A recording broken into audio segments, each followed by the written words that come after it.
Hey, everybody. Good day. Good rock and roll day to you in the morning or the evening or the afternoon. All of you true believers. All of you afflicted with the rock and roll, what is it? Rock and pneumonia and the boogie woogie flu, perhaps. This is going to be, I believe, the final AC/DC episode with Maximum Overdrive. If you know of another film I should connect AC/DC history to, please call in and let me know. Or send an email to justtheworstever@gmail.com. And then you can also find me on Instagram at justtheworstever. Today I'm going to really get into all the notes I took when I first started writing this episode. Essentially everything I've been skipping the last few hours that I've been recording on AC/DC stuff that I've published so far. Initially, I was going to be very strict and just cover what I would call the Maximum Overdrive era of AC/DC, which is post Let There Be Rock. No, excuse me, post For Those About to Rock, pardon me. That was not an edit. I didn't go back and check. That was me in real time. And pre-Razor's Edge. Right? So up through Who Made Who. Who Made Who is the culmination of this return to glory.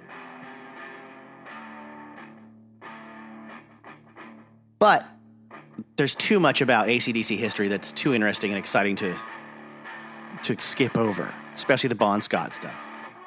And if I was to be honest, I might just admit that I might have been insecure about the ability of the public, such as you are, to be attracted to one single episode about the history of AC/DC that features the era you're least interested in. So, spoonful of sugar, or in this case, 2 spoonfuls of sugar, hopefully will help the medicine go down. Because I'm going to talk today about some of the more misunderstood, in my eyes, and tragic elements of the making and creation and presentation of Maximum Overdrive, as well as some of the lesser appreciated musical output of AC/DC. But I'll warn you, I'm going to get down on it, like, hard. I'm going to tell you what I think, why I don't like it. I'm also going to do what I think is the best job I possibly can of illustrating why it doesn't quite hit home. So this is not going to be a complaining bitch and moan session about why I don't like the least popular era of AC/DC. Who needs that? That's not exactly going out on a limb or, doing anything brave, obviously. By the way, if you do like that kind of thing, I recommend a YouTube series called Train Records by a fellow who also does a series called, I think, One Hit Wonderland. But he does an amazing job with the Train Records series. I mean, I've seen him do Billy Idol's Cyberpunk, Spin Doctors Turn It Upside Down, Lauryn Hill's Unplugged 2.0, and he kills it. Like, he's got so much background information on the making of these artists' careers up to the point where they just put out an album that tanked it, stopped their momentum dead in their tracks, which isn't to say they didn't come back at some point. I don't give much love to a lot of YouTubers out there or a lot of other podcasts for a good reason. I don't feel like it's worth my time. Also, they all have more followers than me. They don't need my help. But that's a bright, shining star, I will say, in my algorithm. I love it. I mean, the Saint Anger one. Whew. Yes. So good. But let me get into some of my notes. The notes that I put together for this whole endeavor way back, golly gee willikers, probably a few months ago. I have also some random notes and quotes and things that I realized I always wanted to recount. That I've never forgotten, but they're not necessarily in a lot of books or anything. There was a guitar magazine back in the late 90s, where they were just compiling all their best advice for guitar players from other famous guitar players. And there was like 2 sentences for AC/DC. The question was, what makes a great guitarist? And Angus's response was, a well-tuned pair of shorts. The same question asked to Malcolm Young's, and his answer was, simply Chuck Berry.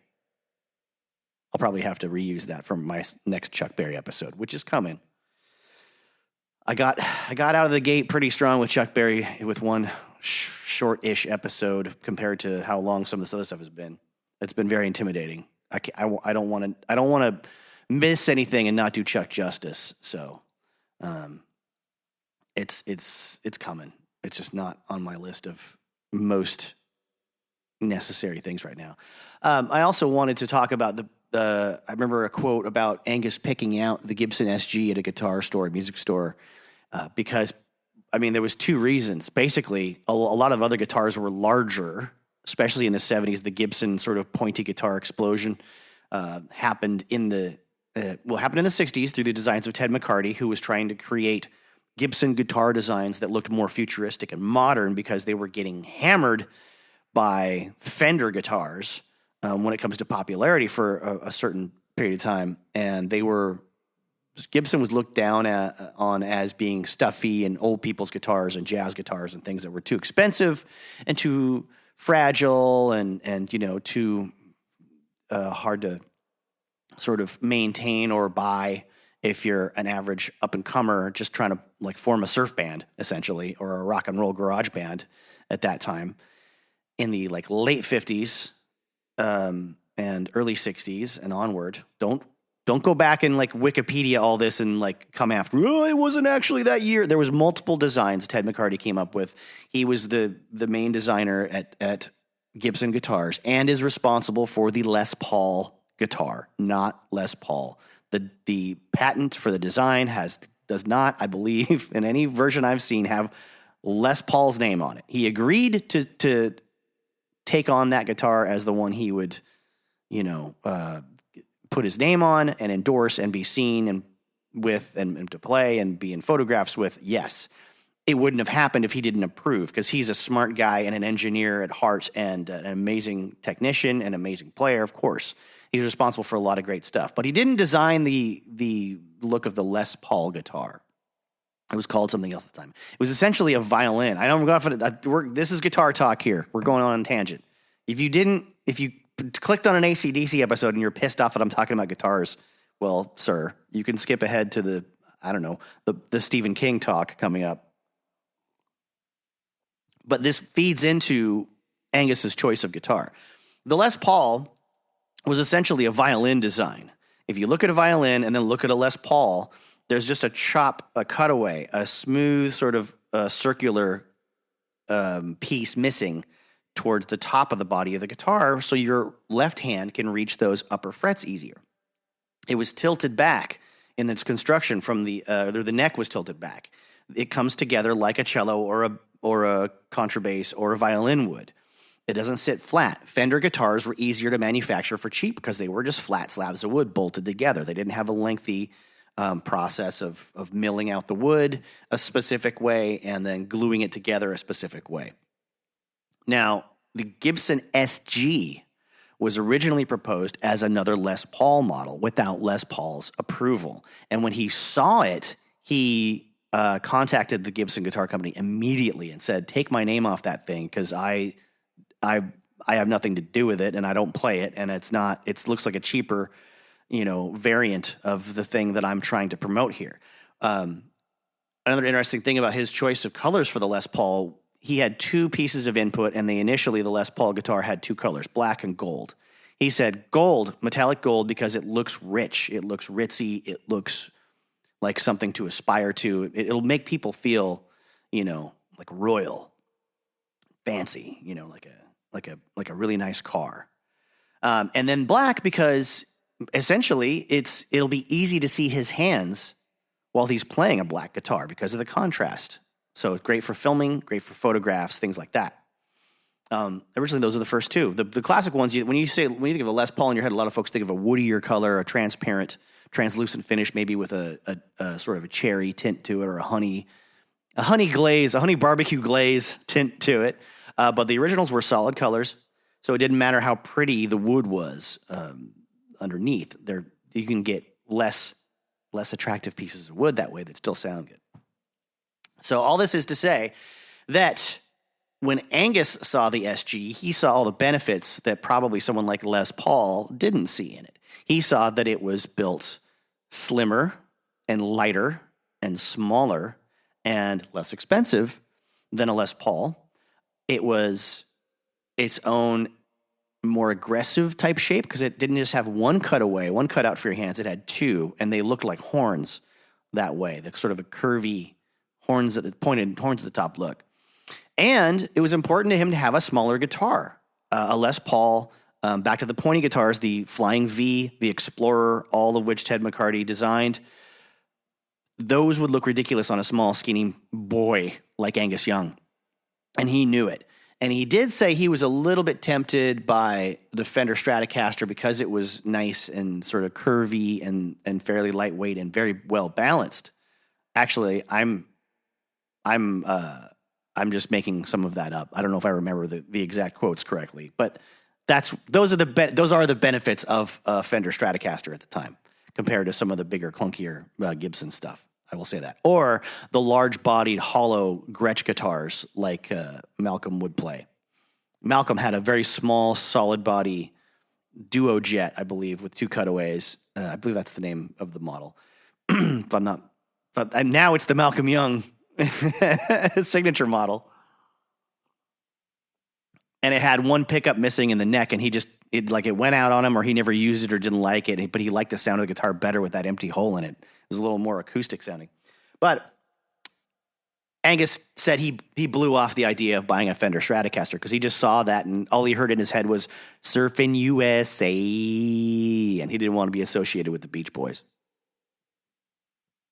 Now let's talk fast forwarding into the mid-'80s for their guitar tones there. Malcolm Young's guitar tone is one of my favorites of all time, so I'm incredibly biased here, and that's why I'm getting down into the micro territory discussing this stuff. It goes back to the quote of Mike Stolklasa from Red Letter Media about, bad movies in general, especially ones that have huge budgets and lots of special effects and no characters and no good story.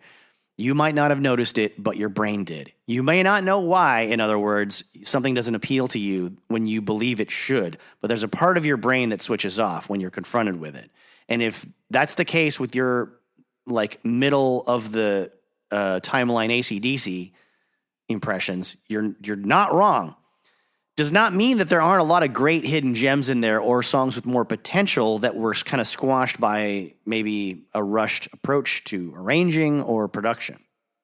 Now, I want to get into just one of the basic things, the guitar tones. Okay. AC/DC's guitar tones through the Bon Scott era up to maybe just before Highway to Hell, before Mutt Lange really thickened things up in a very cool way that still gave the guitar some bite. I mean, you can't call it overproduced when it comes across, with the tones that come across from those guitars and those instruments. It was overproduced as far as AC/DC was concerned because it took them forever to do that record and the one after it, Back in Black, right? But it didn't sound too glossy or too slick, unlike what he would do with Def Leppard, where glossy and slick was exactly what they needed, with all the layering and the plugging directly into the mixing board instead of running it through speakers and microphones and amplifiers kind of guitar tone. That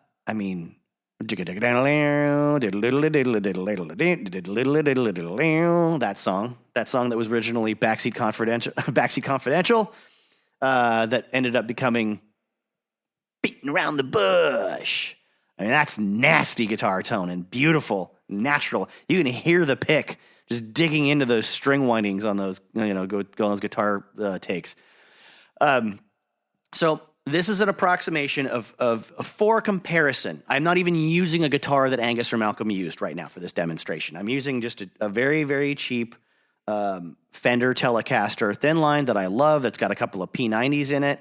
Not even the same pickups they were using, but for plugging into a little, head rush unit gig board thing and then plugging into a direct signal to record for you so you can hear clearly what I'm trying to explain, it does the job really well. Because I want something with some bite and some attack, and then so you can hear the natural sound of it, and then by comparison, how I'm going to squish that sound and compress that sound with effects and distortion to make it sound more like an 80s tone that ends up on things like Flick of the Switch and Fly on the Wall.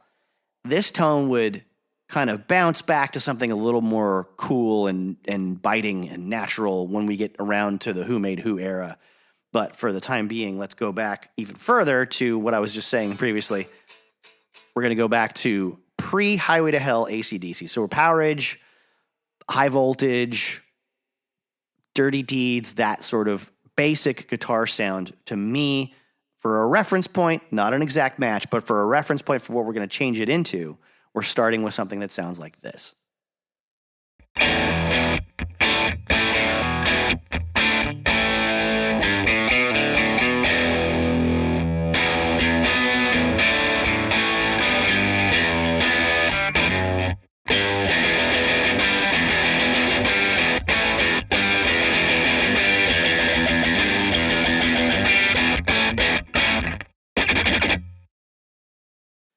So what are you hearing there? You're hearing a lot of pick attack, which is the sound of the clanking of the pick on the heavy strings. You're hearing definition. You're hearing a real gritty, obnoxious sound due to the boosting of like high frequencies and a bit of an overdriven speaker. They're playing so loud, like the speaker's really kind of breaking up and getting crackly and stuff.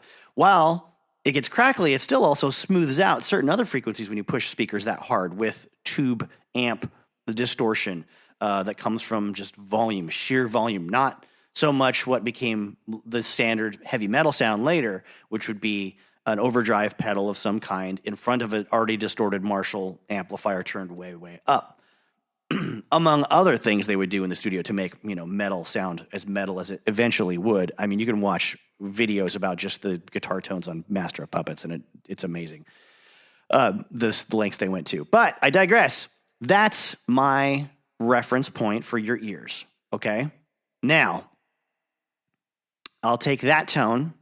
I'm going to add more distortion to make it sound more 80s. And then you'll hear me take off the boost of the high frequencies. These are the frequencies up here that you hear when they're boosted. Mid-range frequencies are more like, in this area, and low frequencies down here. Okay. Anyone that knows EQ knows that's not accurate at all. But for the sake of generalities, I'm talking about, what makes certain tones stand out in a mix when you've piled bass and drums and vocals on top of it. What makes your guitar tone stick out? That guitar tone I just played you sounds pretty nasty by itself. But when you combine it with a bass that's dialed in nicely and a great natural drum sound, and then Bon Scott's voice, it sits in the mix and in according to your ears, kind of right where it needs to not dominate everything else or cover up or push down other instruments. Now like I said, I'm going to add some distortion, take off the high frequency boost, and then I'm going to play some riffs.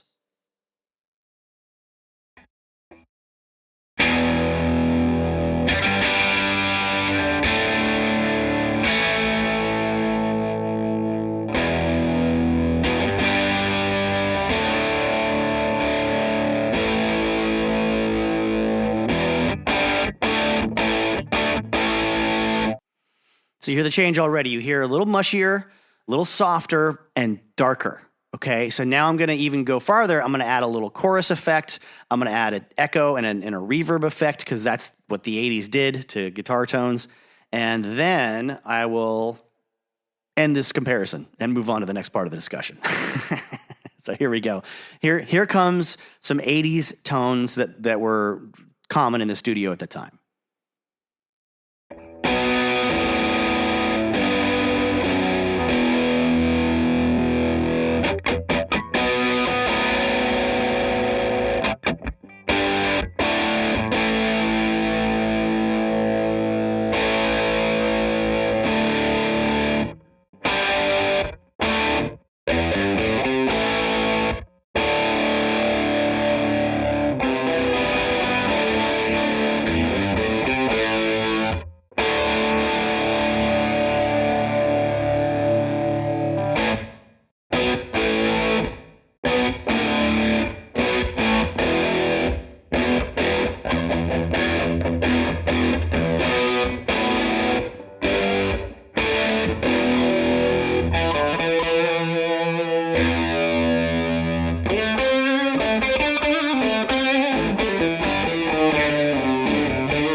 So obviously, or hopefully obviously, what I did at the end was to take all the effects off one by one and return us to the original obnoxious, gritty 70s AC/DC sound.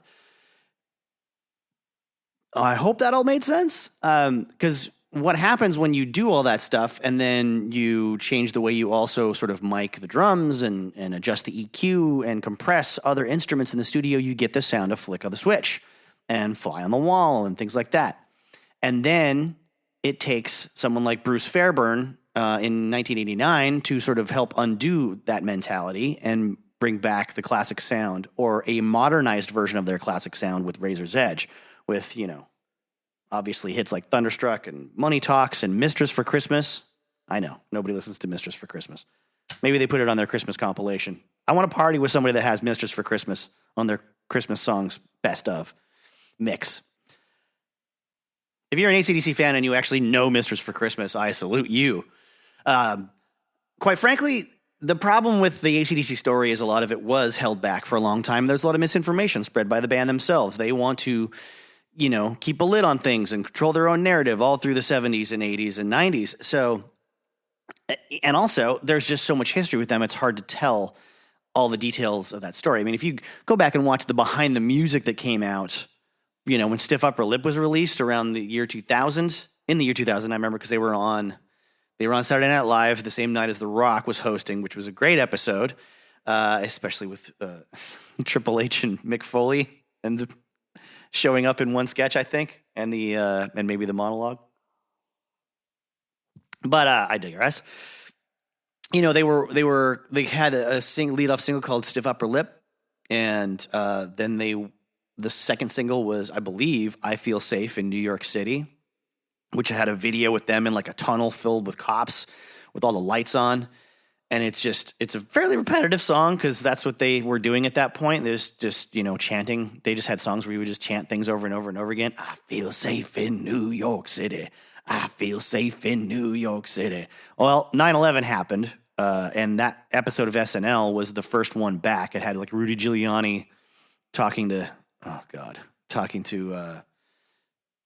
Lorne Michaels at the beginning. Made a good joke. They made one of the better jokes of that era was like Lorne asking Mayor Giuliani, "Can we be funny?" And whoever wrote this is a genius, said like, "Why start now?"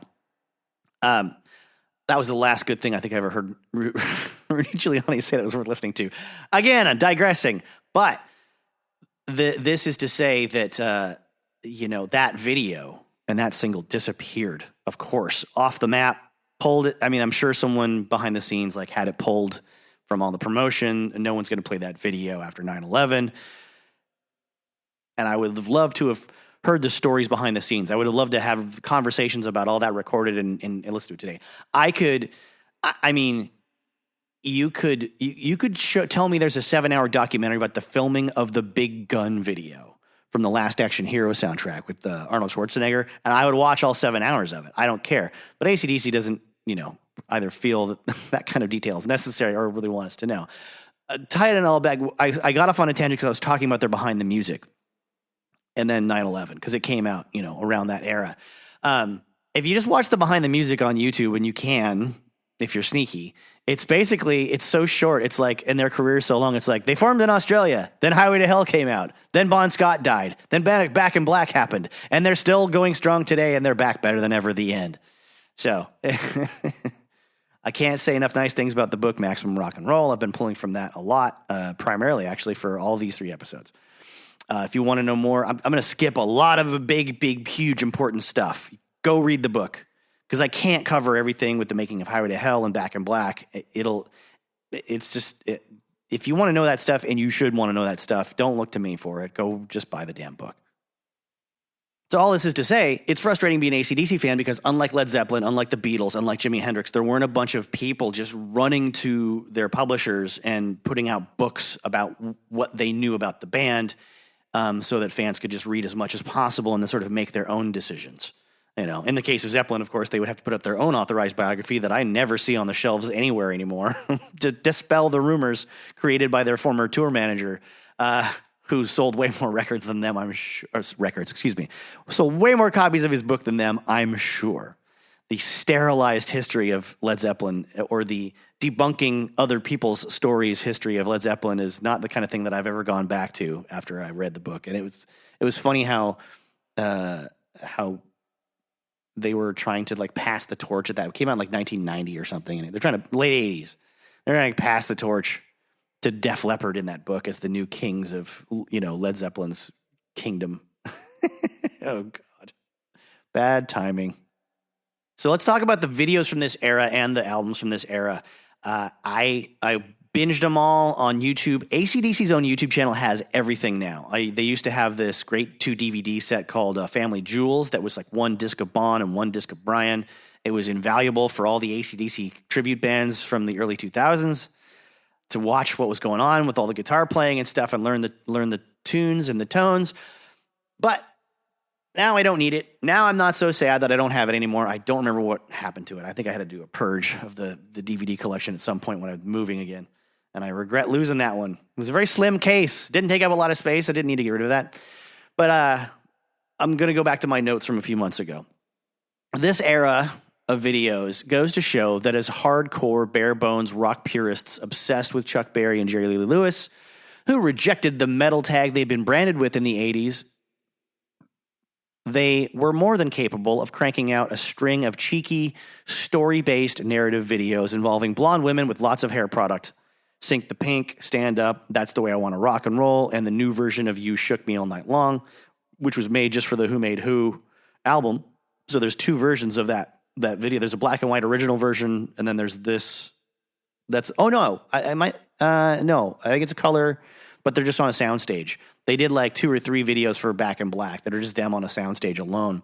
And Brian's wearing that cool football jersey that I'm dying to buy a replica of someday if I ever find one. And that freaking hat. But the newer version is more 80s metal style when it comes to not the sound of the song or the recording of the song, but the presentation of the video.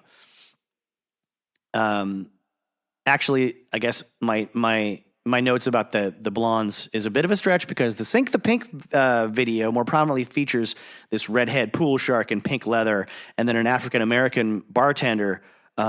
Both of these 2 are overachievers when it comes to dancing and having amazing hairdos that you don't actually see a lot of in 80s rock videos. It wasn't typical. They're a little more out there. Very, very cool.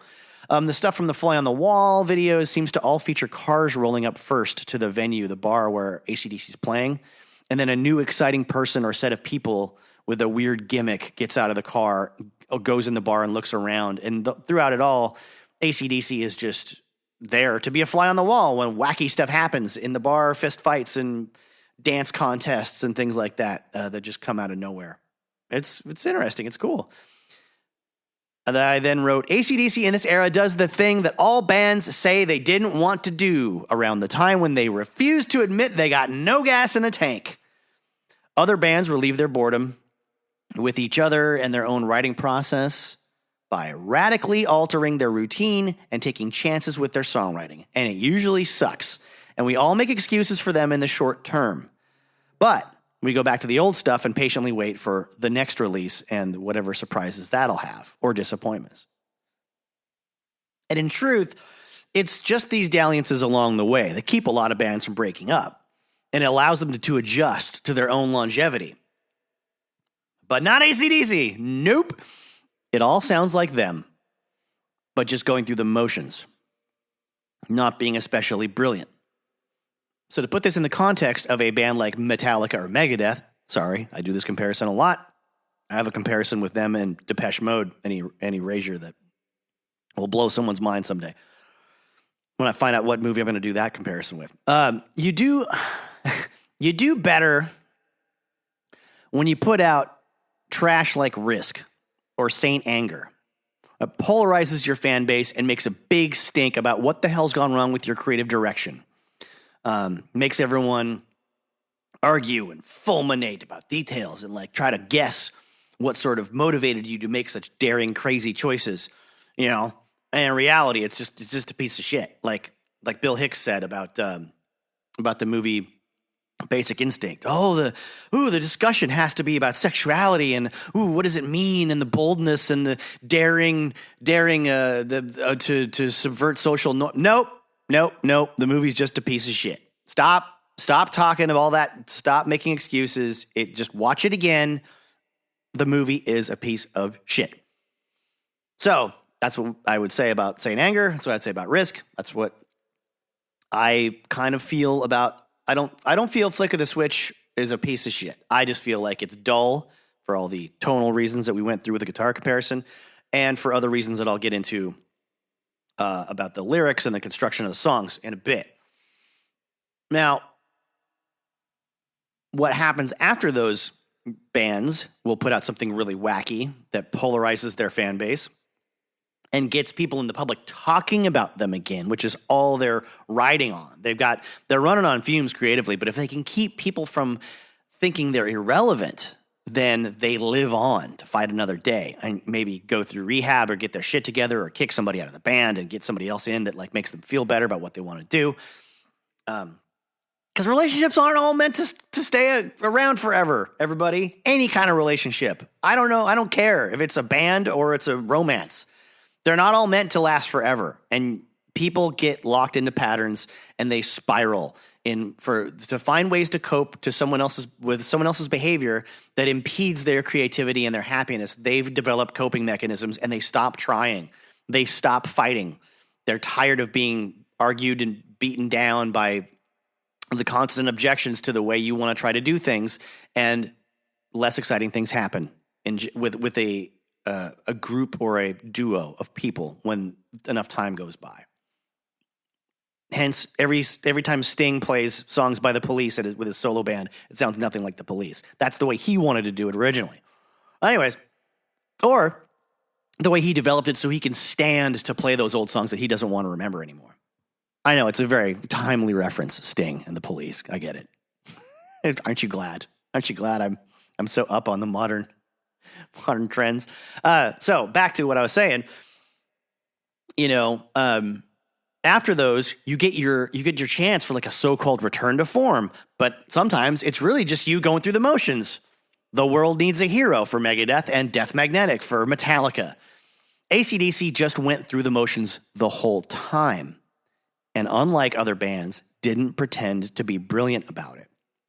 There is nothing in this era that you can't say, nothing that you can say doesn't sound like AC/DC. They didn't chase new trends or hire outside writers, or trade in their guitars for electronic keyboard blips and blurps and bleeps, accompanied by like sequence percussion, which is what ZZ Top was doing at the time. It is a predictably non-amazing era for a band that had already cranked out a cajillion albums in a row that most bands would hang an entire career on. Flick of the Switch is a bit of paint by numbers, but I understand it kept the band on the road and selling t-shirts, and everyone that went to a concert went home happy. They didn't do the Aerosmith thing where the singer passes out after 2 songs or maybe 6, or the Guns N' Roses thing where the band starts 5 hours late after taking 3+ years to release a new album. AC/DC are a working-class band who would rather crank out songs and not get comfortable, get back out on tour, and see how the new material does live. As I've said, Flick of the Switch, bit of a non-starter for me, so I don't have any other notes. I got bored really fast. Fly on the Wall. The production here is very chewy. The guitars are layered more. There's more chorus on there in the guitar tone, as I demonstrated, especially in First Blood. There's less space between the guitars, no breathing room between the guitars. And there's way more echo on the vocals. Now, to be fair, I think this is a general symptom of the 80s, because you can say the same thing about the Ramones records from this era, too. The bite and the attack are softened. The production is more lush, and not in a terribly effective way for AC/DC. Like the gut punch isn't there anymore. It's smoothed out. The difference is that you go back now, you can listen to 10 to 20 of the Ramones tunes from like 83 to 96 and still enjoy the hooks and the lyrics and the tunes if you're willing to overlook the package that they're wrapped in. Or if you're like me, you like the history so much that it's just fun to hear how the production tells you exactly what year that album came out and how inappropriate it might be for a lot of Ramones tunes. But in others, it worked pretty well. They always still had the Joey's vocals up nicely in the right part of your ear. And Fly on the Wall, for the most part, the vocals aren't very prominent in the mix. makes you wonder if they're trying to like knock Brian down a peg because they were so successful with Back in Black and with For Those About to Rock. For Those About to Rock sold more albums than Back in Black, which is a common thing that happens after someone's biggest album. Looking back on their biggest album, they actually sold more with the one after it. So unlike older tracks like Dirty Deeds, where the guitar tones are confined to the higher frequencies and cut through the mix like a knife and sound very articulate, this album has the electric guitars take up more sonic space in the EQ overall. So therefore, the bass doesn't pop like a bass would. It's mixed with the guitars. You can't differentiate between the two. Good example of the opposite of that, like a good modern sound with like lots of separation. Listen to Rage Against the Machine or Audio Slave. Those were heavily influenced by a Rick Rubin kind of sound, who was obsessed with AC/DC. But Brandon O'Brien worked on some of them. Rick Rubin worked on some of them. They had more than 1, 2, 3 producers in their career. But you hear the guitar distinctive from the bass guitar. You can hear them doing their own thing, and it's not any worse for the wear. It's not disjointed. Let's see. The vocals don't dominate this, and the drums don't sound as in your face as we are used to. Lyrics like "Don't talk to strangers, keep away from danger" sound something like a TV producer thinking up like lyrics for a fake band, like on a network show, like an episode of Chips or Kojak or some 80s TV show where they investigate a rock band. By the way, I found one that relates to Kiss that I'm going to have to use for my Kiss episode. Donnie Most shows up as a character that is definitely trying to look and sound like Gene Simmons. Anyway, lyrics like "I was just raising hell, wasn't doing no harm." Wait, what? Well, why do I care? Which is it? If you're doing no harm, then how could you be raising hell? Like, write a song about being wronged by some authority figure because you were doing no harm. But if you are raising hell, then like revel in the fact that those too meek to join your cause got what they deserved. Take a stand here, please. Anyway, the videos remind me of stuff like "Would I Lie to You" by the Eurythmics. Smoky Roadhouse, and the band is playing on a small stage and just kicking some ass, and there's interesting characters coming in and dancing. Let's see. Your 80s rock bands had 2 choices: empty arena with all of Bon Jovi's lights, or a Smoky Roadhouse packed with fashionistas that you never see at a Smoky Roadhouse. I like the latter version the better, because just give me the fantasy. Please, just give me the fantasy. At least in that situation that someone's going to get laid in the bathroom to a rock and roll song. A high point for me on this one album was "Playing with Girls." I think it's damn good. Really has an energy that makes you want to strut, and some cool Malcolm Young riffing, a little more involved than most of what you're hearing on the rest of the record. Then we get to "Stand Up." And there's some really cool fluttery country bluesy guitar playing, but another really vague chorus lyrically. Like it's "Stand up. Stand up and take it," or "Stand up and make it." And then one of them is like "Stand up and face it." It also kind of sounds like half of the chorus from "Turn Up the Radio" by Autograph, which came out the previous year. Had to check on that one. But the great things about like Bon Scott lyrics were the specificity. "Little Lover," "Down Payment Blues," "Jailbreak," they were all highly detailed accounts that put you squarely in the narrative and in the audience's sort of seat, or from the perspective of the narrator. You knew what was at stake in those songs. This is like a lot of nondescript sayings and catchphrases with no specifics or real cleverness to give them any context. It makes you pine for "Gonna tell you a story about a woman I know. When it comes to loving, she steals the show." You want to know who this woman is. You want to know, is she pretty? Is she small? Or, does she have it all? Tell me more. Tell me more, Bon. Did you get very far? By the way, I should also clarify, the rest of this episode is not going to be me just reviewing these songs and albums. Although, with all the books I've been reading on the history of various rock and roll artists, I have to say that I'm dismayed at how many of them are just filled with this exact same kind of talk.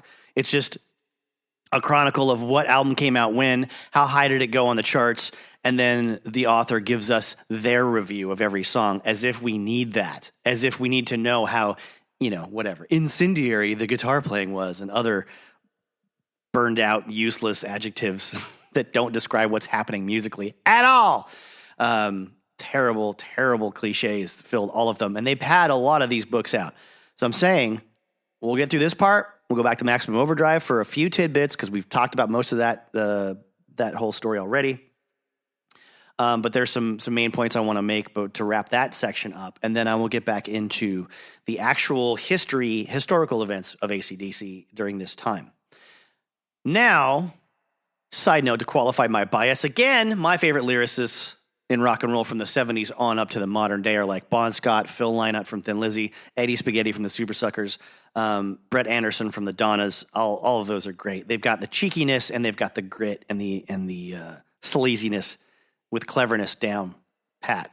Did I mention this? There was also a great interview with Angus in the late 90s when Bonfire came out, and I think I did say this in the last one. I'm going to say it again. It's hard to be, the interviewer said it's very difficult to be clever and smutty at the same time, and Bon was great at that. And Angus said, yes, I believe the politically correct term now is sexist.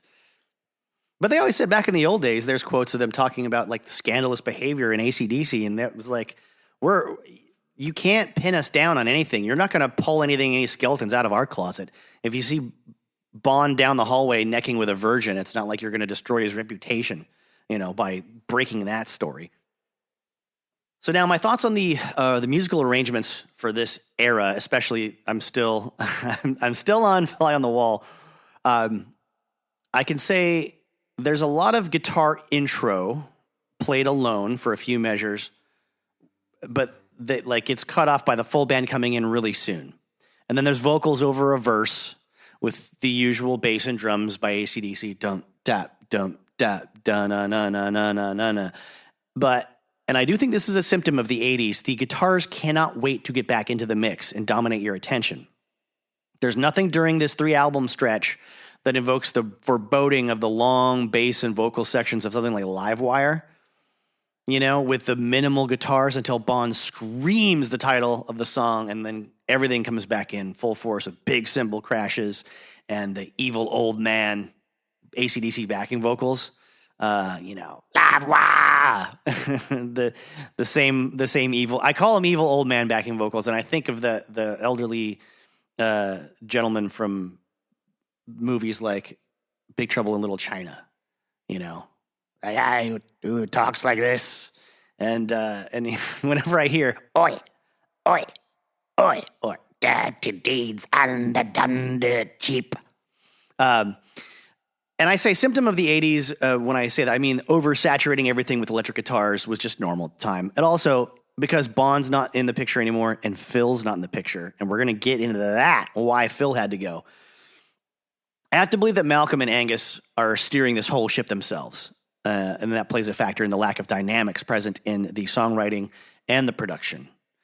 Shake Your Foundations. I can understand most of the words. I think I meant to write, I can't understand most of the words, but the I-E-I-E-O chorus is pretty cool. And that's got to be great for singing in football stadiums too. It's a different thing. It's a totally different thing that they hadn't done before. I like it. It probably was like a football chant kind of thing that they wanted to emulate. But they're still just saying the name of the song as the chorus, which is true to this whole era. Like you see a song title, that's the chorus. Yes, that worked for Highway to Hell and Dirty Deeds Done Dirt Cheap, but unless it's clever and profound in rock and roll terms, it's not the same. You know which bands only put out super fun albums with lots of cleverness and the excellence of execution noticeable every single time? Bands that didn't put out as many albums as AC/DC has up to this point or throughout their entire career. Even by this point in their career, I mean, when I talk about how many sucky, boring albums like The Who and the Rolling Stones had through this era, what's still cool about all these albums, the playing is great, the singing is great, and it's all AC/DC. Razor's Edge is going to be the big comeback record, but it's got a lot of songs that are on par with these too, with Money Talks and Thunderstruck being so amazing, I don't really care. Blow Up Your Video, not too exciting. I was disappointed that Rough Stuff wasn't some kind of sequel to Riff Raff. Nope, just another mid-tempo sexual romp that doesn't go very far in any direction. It's not nasty, it's not clever or cheeky or all that fun. And as I think I've said in a previous episode, I got into AC/DC Live in 91, the album. I was just learning to play guitar. That album and the whole Live in Donnington concert set, the film version, feels like a great collection of Bond stuff and Brian stuff that plays to all their strengths. And I don't think it's lacking for any 80s tracks. It's got Heatseeker and Who Made Who and For Those About to Rock. I don't see how Nervous Shakedown or Some Sin for Nothing or Rising Power would stand up well, lined up with that sort of slew of great songs. Heatseeker's another great one from this era. Heatseeker's killer. But I don't know. I'm sure if you're buying it on a record album in the 80s, you're going to drop next. You might listen to the whole thing like 2 or 3 times. Maybe put it on for conversation when your friends are over and you're partying and getting drunk and stoned. I could see that. But if you're by yourself or with a couple other people and you're just doing stuff around the house or you want to get into some AC/DC, you're going to put on an older record or you're going to put that needle down very specifically on a couple of different grooves and then maybe move on to something else. I say, not having been that age at that time and having never had these on record. So who am I? What do I know? Just a guy that loves rock and roll, people. Trying to make your day a little more interesting.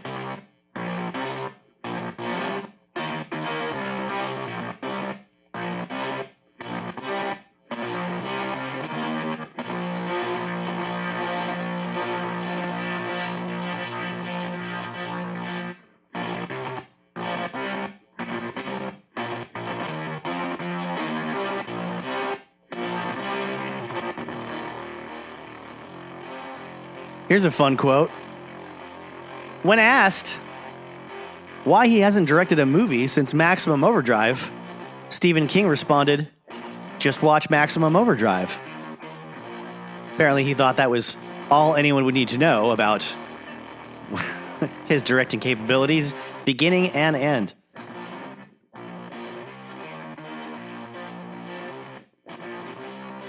One detail I love, if you go back and watch the original trailer for Maximum Overdrive, there's a creepy background music Stephen King is talking over. That is the John Carpenter and Alan Howarth score from Halloween 3, Season of the Witch, that they allowed Stephen King to use. Isn't that neat? Isn't that cute? I think so. But let's talk about things I don't think are neat at all. On the How Did This Get Made episode, the podcast helmed by Jason Mantzoukas, June Diane Raphael, and Paul Scheer, that covers Maximum Overdrive. They have a guest, Andy Daly, who I think is fantastic, but otherwise can't stand the sound of these people's voices. So I have a love-hate relationship with that show. I've listened to maybe 4 episodes. I've learned a lot of great fun stuff about like the Howard the Duck making of and all the wacky stories. I just can't deal for very long with their delivery and their snarkiness when they're pretending to be subversive and scrappy little rebels in an industry that pays all of their bills. Granted, these people are all talented. I've got no real knocks against them. I think it's possible that Paul Scheer was actually spotted at the Capitol on January 6th, trying to overthrow the government this year. Also, I think he was possibly wearing blackface at the time. These are unsubstantiated rumors. I don't have anything to back them up. But if those details aren't damning enough, he casually throws out in the episode about this. He just throws about, oh yeah, some guy like lost his eye making this movie because like Stephen King wanted like real blades on a lawnmower, which is all true. But the some guy he's talking about is Armando Nanuzzi, who is a very, very well-respected Italian director of photography who'd been working since the 1950s. This is July 85 we're talking about. And he has worked a billion shows and films and sets and, worked mostly in Europe. And then I guess through the connection with Dino De Laurentiis, he gets the gig working on Silver Bullet, which is a Stephen King story adapted from the book Cycle of the Werewolf. Great original art in that book from Bernie Wrightson, if you like horror, black and white comic book style pen and ink drawings. It's fantastic. And then after that, he moves on to Maximum Overdrive, I guess, because he's still working for Dino in America. And on July 31st, during a shooting in a suburb of Wilmington, North Carolina, where a radio-controlled lawnmower used in a scene went out of control with spinning real blades that Armando had told Stephen King, we don't need real blades in this. We're not going to film it from the bottom up. And King was so just maxed out on, he was achieving maximum overdrive from the amount of cocaine in his system, apparently, and demanded that they install real blades in it. It gets over towards a small block of wood, I guess, that nobody accounted for, and the blades chop up splinters of the wood, and they come flying out like they do the side of any object that gets caught in those blades comes flying out the side of the lawnmower and straight into Armando Nanuzzi's eye. As a result, he lost the eye entirely and sued Stephen King 2 years later in February of '87 for $18 million in damages, and the suit was settled out of court. Another thing about this movie that gets me cranky is that I purchased the Vestron Video special edition that looks and sounds great, and it has some really interesting interviews on the disc. One's about AC/DC, and one's about with their AC/DC's biographer who worked on Maximum Rock and Roll about this resurgence in their career because of the soundtrack. There's one about the restoration of the trucks that were in the film and the locations they shot at in Wilmington, North Carolina. And then there's two commentaries, and one of these commentaries was pretty much what sold me on buying the disc. And if you're thinking about buying this, it's getting harder to find, so hunt it down soon. But don't buy it because you think you're going to learn anything about Stephen King from the commentary track by an author of like Stephen King in Hollywood, the complete collection of, Stephen King adaptations. He wrote a definitive book. He is being interviewed by someone I've never heard of who's just there to facilitate the conversation a little bit. And this dick, this author, starts out talking about how he's always clashed with Stephen King over his criticisms, how he's always explained to Stephen King that he knows better than Stephen King does what his books are really about. I don't believe I covered this on a previous episode, but if I have, I'll keep it short. The guy sucks. He just tells you a list of box office stats about every movie, and at the end of it, they joke that, well, I certainly wasn't going to spend 2 hours talking about Maximum Overdrive. Ha, ha, ha. This was a very nice chat. It's really boring and totally useless. You could just look at IMDb to get the stuff that he's telling you. His whole job is irrelevant now. I think what I've already said, though, is the good one is the other commentary. Buy it for that, and by the same token, check out the Slash Film article about the making of Maximum Overdrive instead of maybe listening to the How Did This Get Made episode of Maximum Overdrive. If you really want to learn a lot more stuff, I drew from it heavily. They draw from it heavily on their episode, but we got into more detail on these 2 previous episodes of our show. I say our because you make it happen, people. You, the listener. No, it's not true at all. I do everything. One more thing to gripe about, I think, from StupidDecider.com while I was doing research. I come across a review, a modern-day review of Maximum Overdrive that is not terribly informative. And then it rounds out its breakdown of what the film is like with this statement here. It's also just gross in a bunch of individual ways. The grimy Bible salesman trying to sexually intimidate a hitchhiker, the wall of hustler cutouts, the men laughing at the waitress like she's ridiculous, histrionic after an electric knife comes to life and hacks into her forearm and foot. The tete-a-tete with the flabby dude taking a flabby dump. Estevez hoists himself above the stall to make sure he and his guy are 100% clear. Now, that made me cranky. Not so cranky that I would try to inform your opinion of the writer by doing it in an annoyed voice like this. I think that's extremely dishonest and not fair to do. But what this made me think about was how if you watched mainstream TV from this era, you'd see a lot more sexism and chauvinism being portrayed as normal and acceptable. not to mention mainstream American films from this era. Maximum Overdrive shows these guys as entitled, sweaty, unattractive pervs, like not the good guys, essentially. They show you how the waitress and the female lead, I forget the name of her character, he was being groped by the Bible salesman, are victims, and they are oppressed on all sides by entitled men that, think it's funny when they get hurt, or they think they should be able to, grab at them however they want, unlike our hero, Emilio Estevez. By the way, Die Hard is a beloved film that has centerfold pictures on the walls that they go back to multiple times. They focus in on them. Each time you come back to that little hallway, you get a better view of the Playboy centerfolds or the Penthouse centerfolds. This is just like I think in just one shot.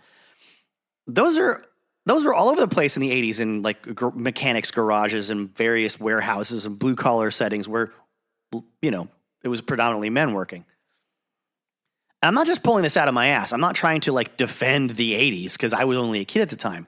But a very good friend of mine has been going live every Saturday night on YouTube and streaming old made-for-TV movies and commercials and failed TV shows from the early mid-80s.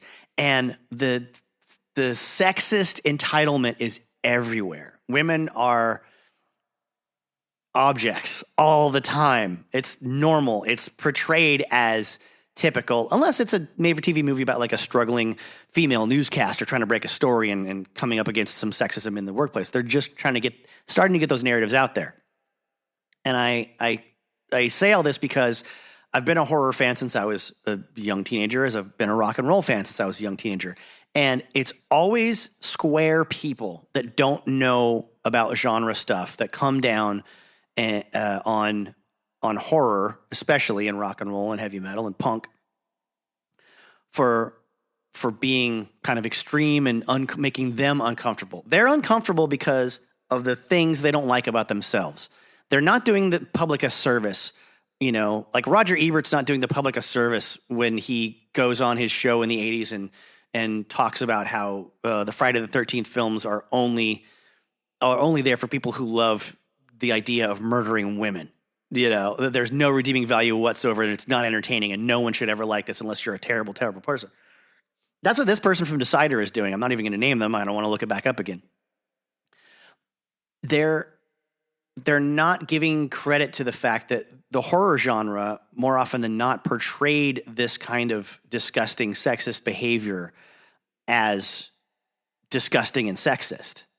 Portraying it is not signing off on it. Mainstream America was signing off on it. It's the more subversive elements of our entertainment that stand up for, the little guy, as it were, or the little gal, or the downtrodden victims. And because I'm not even saying they're doing it for altruistic reasons. I'm saying that because horror movies and horror stories are meant to make you feel oppressed, to make you feel the terror from not just a ghost coming out of a cabinet or a zombie coming out of a grave, but when your immediate surroundings are oppressive at the same time, which is what Stephen King was good at in something like Salem's Lot, you have no hope. And then pile on top of it this weird, crazy science fiction or supernatural element that's making things worse.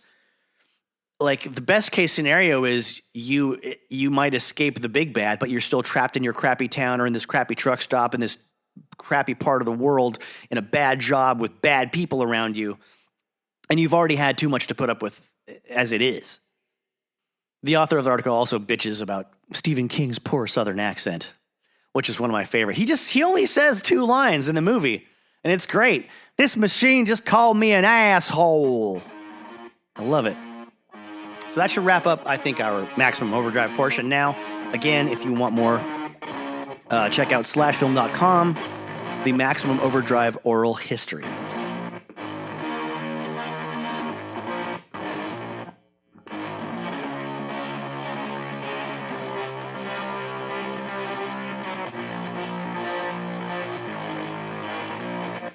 Back to AC/DC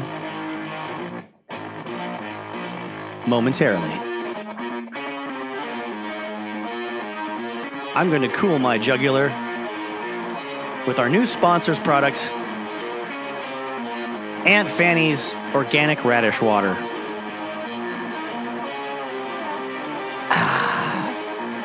Yum. That's good radish. Made with only the finest spring water from Poughkeepsie, New York, and the fullest, plumpest, least shriveled organic radishes from Edelweiss Mountain in Vermont, or possibly South Dakota. Definitely not Europe.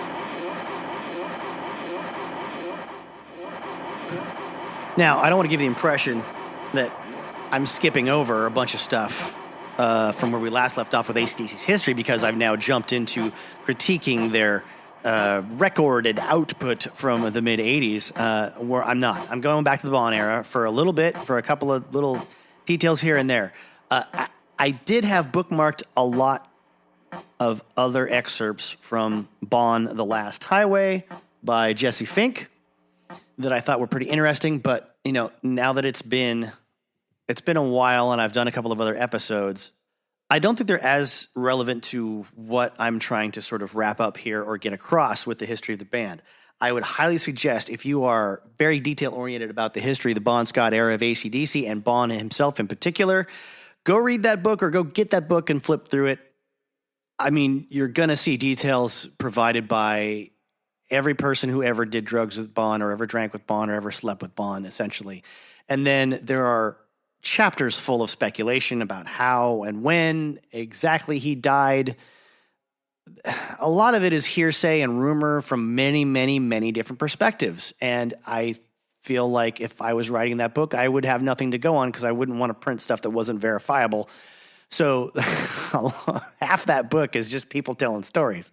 If you want to judge for yourself after reading them all, I'd say more power to you. Go for it. I don't think I need to cover all that here in this narrative that I'm sort of crafting. I'm kind of trying to keep it on with the band story. So there's just too much to get into with Bond specifically and the transfer over to Brian in the early 80s. But that doesn't mean I'm going to skip out on everything. I did have a couple of little details here and there bookmarked from AC/DC Maximum Rock and Roll by Murray Engelhart and Arnaud Derieux.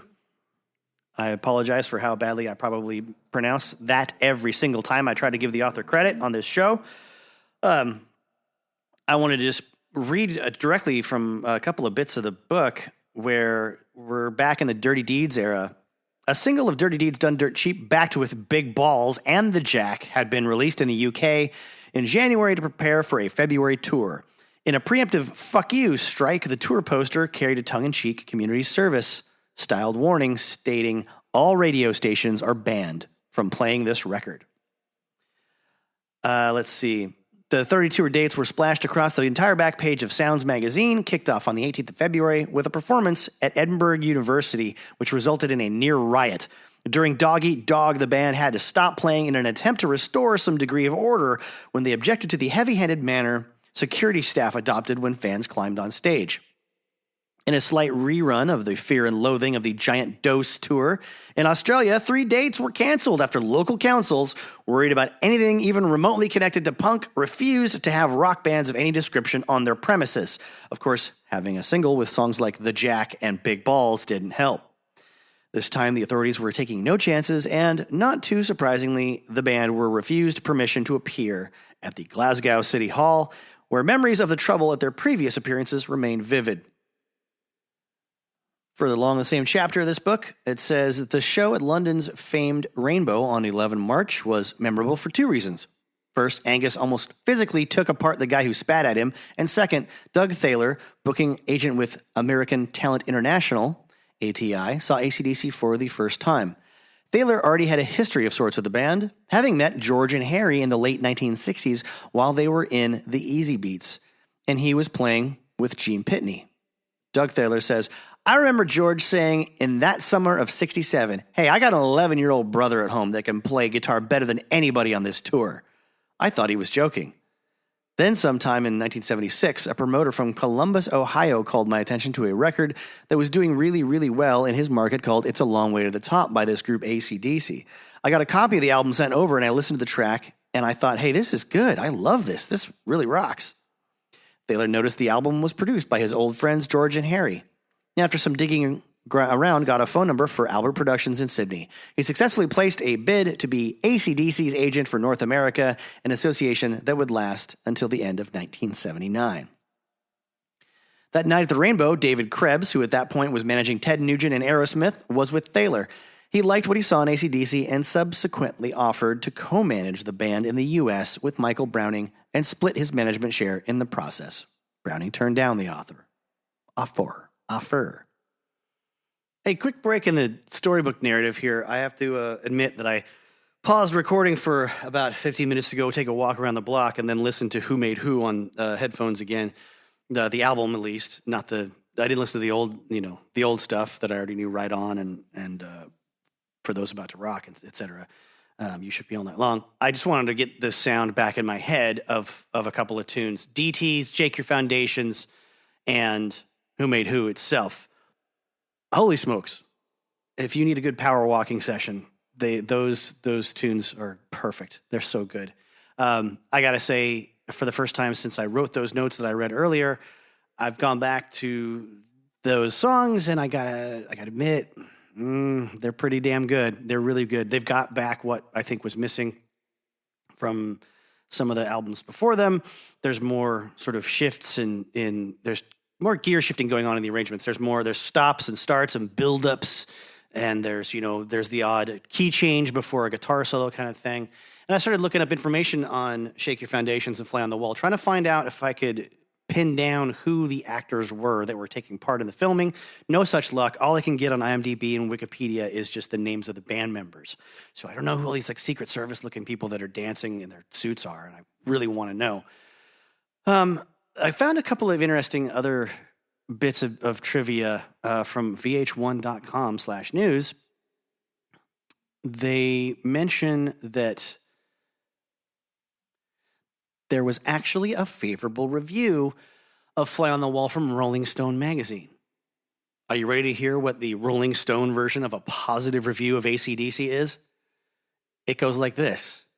You'd never guess how sexist and politically incorrect all this is if you didn't read the lyric sheet, because you sure can't make out a single word coming out of the dentist drill glottis of Brian Johnson, except maybe the song titles, which tend to be repeated like mantras.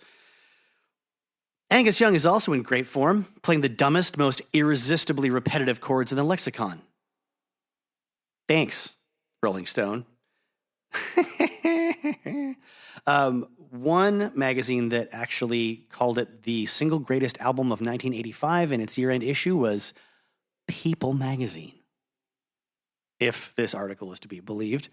And I did notice this audio is different. It's a remixed version on Who Made Who compared to what was on the Fly on the Wall album for Shake Your Foundations. And obviously the Shake Your Foundations video has to be mixed differently because there's sound effects, there's things crashing, there's other people in the crowd's voices and cheering and clapping and things like that. In January of 85, they took a break from making Fly on the Wall to just go headline Tuesday and Saturday nights at Brazil's very first Rock in Rio, where they played to more than 250,000 fans. I always enjoy the fan attendance records that people say they set whenever they go to Brazil because they want to, give the impression that Brazilian audiences and South American audiences have a better appreciation for hard rock and heavy metal bands, even though, they might have started building their fan base in other countries, like in Europe and such. And then when they're, at various times, whether they're at their peak or if they're in a valley of their popularity, they always say, well, the fan base is always huge down in South America. Well, yes, that is because there are no regulations legally that the government imposes on the amount of attendees at a festival like that. There's just no one is getting turned away, is what I'm saying. They don't care about anyone's safety. They don't care if all those people die from some terrible accident. They just squish them all in there to have a good time. Let's see. They were there they were there with Scorpions opening for them both nights. And then the Saturday bill also had Whitesnake and Ozzy Osbourne. Okay, now that we've had that jarring jump forward, I'll send us back in time once again to the late 70s. So while I said I wasn't going to get into a big history of the making of their two or three most popular albums, in a row, I did find some information I wasn't privy to before that I do want to share. Eddie Kramer was actually the first producer in line considered seriously to make Highway to Hell before Mutt Lange was. This happens after Malcolm and Angus have to make a difficult decision to move forward with new management, that is without Vonda and Young for the first time, and really try to break bigger into American, consciousness, which wasn't working up to this point for reasons that we've discussed in the previous episode. Eddie Kramer was famous for having worked early on with David Bowie, the Kinks, Beatles, and Stones in a smaller capacity, Small Faces as well, but then kind of taking the producer's role into another level and having a lot more effect on the sound of an album with Jimi Hendrix on Are You Experienced, Axis Bold as Love, and Electric Ladyland. He was also the guy that produced Band of Gypsies with a very young and less experienced Tommy Ramone before he changed his last name to Ramone as an assistant engineer on the making of that record.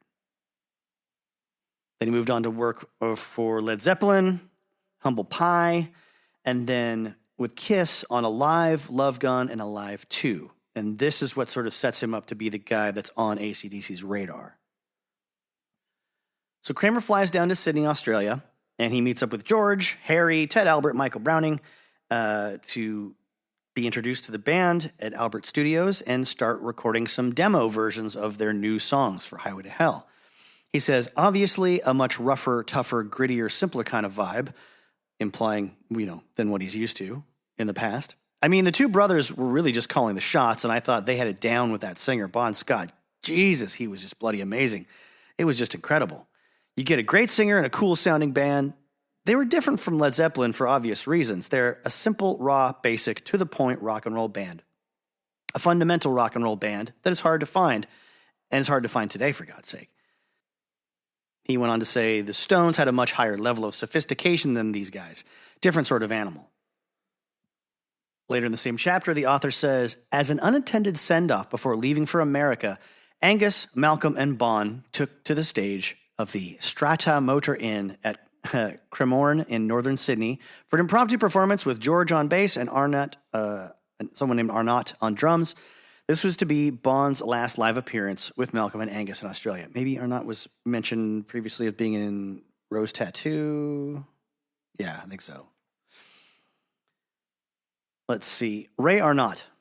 There were 3 or 4 suckling pigs on a roast, and everybody had a good feed and a good drink. And then a guy came running in and said, do you want to have a blow? And we said, yeah. So we jumped up, and the audience just went bananas. One part was the club, and the other side was the restaurant half, which they shut during the day. So we were partying in the restaurant and threw the door open and went through and got up on stage and played.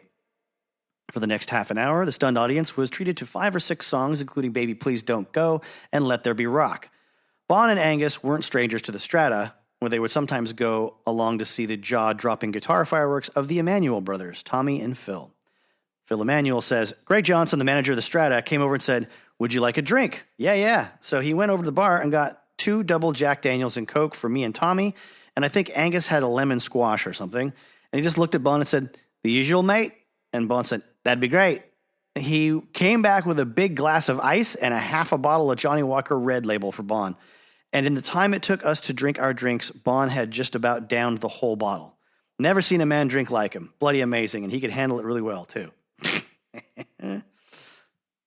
So this is them right about to go to America because they've recorded these demos for Highway to Hell with Eddie Kramer, who's pretty satisfied with what he's got, and then he goes back to, I assume, New York at Electric Ladyland Studios, where he tends to work a lot, or maybe not. Maybe it was rented out at that time. He didn't, but whatever. They weren't going to New York to record. They were going to settle in Miami and start having rehearsals for pre-production again with him, starting noon every day. Not what they're used to as far as scheduling goes, but they're willing to give it a try for a more high-profile producer like Eddie Kramer. He says, they were an independent bunch. Obviously, they were very talented, and I thought we could make a really good record here. But I think the problem that I had was that the material wasn't quite ready, and the way they worked was in sort of a strange manner, I guess. It was kind of, we've got these songs, And Bon Scott was having problems with the lyrics and problems with the drinking and everything else.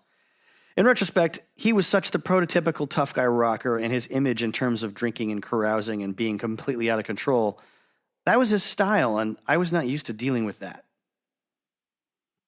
Now, Malcolm, for his part, would say, Eddie, we soon learned, was just a good sound man. He'd get good sounds, but he was too... This guy walked in and he played us a Rolling Stones track, and he played us another track from someone else and said, put that verse together with that chorus and I've got you a hit. And we just went, fuck off. That's the end of that. It wasn't working out. Eddie says, that's a given with me. I like to hear hit songs. I think that's really important, but once again, that was not the way to do this band. So now, I, as your narrator, am going to skip over the death of Bon Scott. I'm going to skip over the recording of Highway to Hell and the next two, or the next album, Back in Black. Those could be a whole book in and of themselves, and they are in some cases. I can't do them justice. So perhaps a future episode where I'm grasping at straws or don't know what I want to talk about for the odd episode out, maybe I'll just cover that transition. But one of the reasons I don't really want to right now is that there are a lot of conflicting stories when it comes to who wrote what, as far as the material that ended up on Back in Black.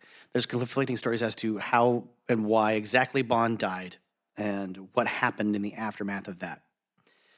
And because I can't provide definitive answers, I would rather just let you go read the books and see if you have a decision on your own. It really doesn't matter whether you do or not, does it? Because it's already happened.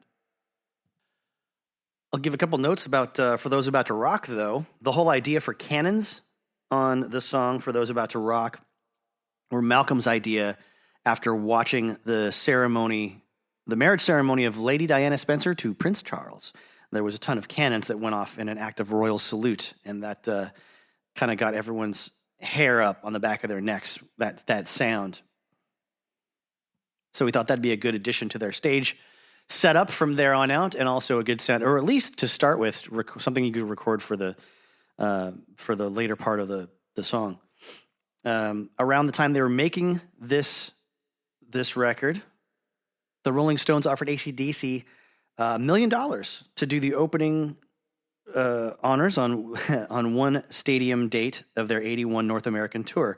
But the band learned from their past mistakes, such as playing Donnington months after the Back in Black tour finished, rather than staying focused on the next album, and decided to stick to their own schedule. These are the words from the book, Maximum Rock and Roll. Tempting as the offer for their heroes was. And over and above that, Malcolm simply didn't want AC/DC to be anyone's opening act.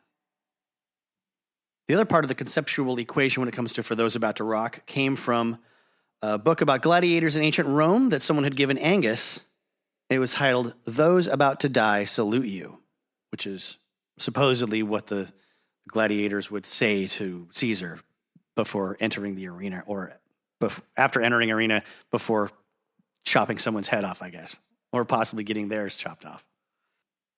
Now, when this album was finally done, and I guess it took them a lot longer than they would have liked, so that by the time they were finished with it, they didn't have much of an opinion on it, whether it was good or great or bad or whatever. They were just tired and didn't have a ton of great memories about making it. They were just happy it was done.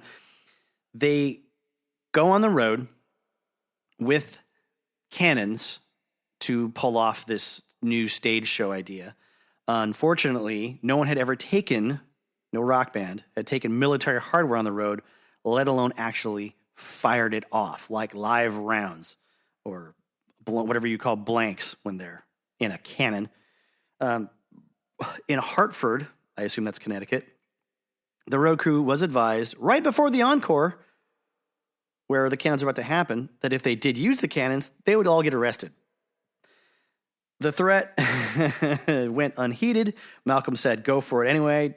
Didn't really understand that the people in charge of the cannons had already been handcuffed at that point, just in case.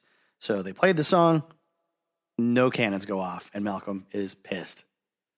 Then, this is around the same time the moral majority in America starts showing up to picket AC/DC concerts because of the satanic panic that's creeping in the public domain, and sub-public sector here in America in the 80s, and the belief that rock acts like AC/DC are corrupting the souls and minds of young people.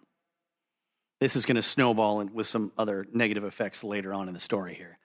But a high point was playing Madison Square Garden. The 2nd of December, their first headlining show there at the Garden in New York. Unfortunately, they were still so relatively unknown by the establishment that Brian Johnson himself was thrown out by security because they didn't recognize him and figured he was just a fan trying to get in to the backstage area. Same thing had already happened to Malcolm previously, which is sort of the price they paid for not looking or acting like rock stars. But that didn't really mean they had to like it or put up with it forever. This prompted them to reluctantly make the decision to start traveling in limousines so that this kind of thing wouldn't be an issue going forward. They didn't really like the arrangement, but it did at least, make an impression. When they all get out of a limo, security will understand, oh, these 5 guys are the band, and I should let them in. Now, remember the previous episode we talked about the 362436 phone number issue in Dirty Deeds Done Dirt Cheap in Australia? Well, now that they're bigger in America by this time, because of the big hits on the previous couple of albums and the huge selling, for those about to rock, people have obviously gone back and started to pay more attention in America to the back catalog, including Dirty Deeds Done Dirt Cheap. Well, a couple in Chicago around this time demanded $250,000 in damages because they've been receiving obscene phone calls on 3624-360, the mythical phone number in Dirty Deeds Done Dirt Cheap. The band starts to get a little more insulated, but they're sticking together. Backstage on this tour, they start what is called the Bell End Club. This is where you have to pay $10 a head to get in. And this is the band and the road crew all funneling their money in together every night to play a darts tournament backstage before going out and rocking the house. That became sort of their cool little, fun de-stressing activity while probably getting really wound up activity at the same time. Around about January of 82, AC/DC gets nominated for Best Rock Band at the American Music Awards, only to have the moment stolen by Australian soft rock duo Air Supply. If you don't know Air Supply, please pause this and go listen to whatever comes up when you search for Air Supply. Now, skipping ahead a little bit to the recording of Flick of the Switch in March 83. They had a few months writing in Australia, 4 weeks of rehearsals on the Isle of Man off the English coast. And then in April, they were in Compass Point Studios in Nassau at the Bahamas, where they had recorded Back in Black. Now, they decided they're going to produce this album by themselves, largely Malcolm, with the help of Dutch Damager and the gorgeous Glasgowian, Harry Vonda and George Young together. With Tony Platt engineering and mixing. They would record 13 tracks. 3 would be unreleased. A couple of them they're called Out of Bounds and Tightrope. After the initial mixes sounded too much like Back in Black, Malcolm decided to basically point everyone towards the sound of Frankenstein by Edgar Winter and Muddy Waters' later reworking of the song Mannish Boy from 1977 on the Hard Again album. Tony Platt says, I think there was a general feeling within the band that Back in Black was the pinnacle of how produced AC/DC should ever be. For Those About to Rock was a bit overproduced in terms of what the band were about. There was a genuine desire to get back to basics with Flick of the Switch. Now, when they're recording this album, Phil Rudd is laying down drum tracks with his usual rock steady approach, and his performance is what is recorded on the tracks, what went out on the album. But he did get fired while they were making this record, and they auditioned new drummer Simon Wright before they even finished the rest of the band's contributions to the album. The information I can find is really pretty cagey about what prompted this specifically, because it blew up between Malcolm and Phil Rudd over something to do with a personal relationship with a member of the Young family or someone connected with the Young family. That's all there is. They had something brought the whole situation to a head between the two of them. They had a big blowout, big screaming and yelling match, and Malcolm says, "Okay, that's it. Put Phil on a plane back home. We're done." This was a bad time for Phil in general. He had been totally drained by all the touring and recording from the previous albums, and also after Bond's death, he was still, in a bad state of mind. He was really pretty heavily overusing the drugs and booze and stuff. There was a time on the Back in Black tour in Nebraska when, Phil Rudd calls their manager, Ian Jeffrey, the tour manager, on the phone at 4 a.m. and says, "You have to come down to my room and kick everybody out of here." His hotel room. It's too noisy. I can't get rid of anybody, and I'm losing my mind, and I can't deal with this. The manager shows up at the hotel and finds the drummer all by himself, totally disoriented and agitated, and he has to explain to this man that there's no one else in the room but them, and there's been no one else in the room but Phil. Then Phil breaks down crying and begs Ian Jeffrey not to tell Malcolm, no matter what.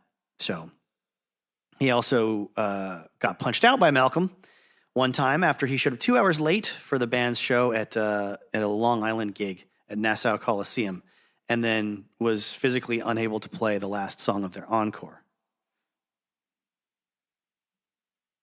So that's the last we see of Phil until Ballbreaker comes around in 95, and they get in the studio with Rick Rubin. So during the flick of the switch era, they got to do some Italian Monsters of Rock shows, and Doug Thaler shows up to see that the lukewarm reception of Flick of the Switch isn't going over well with the band.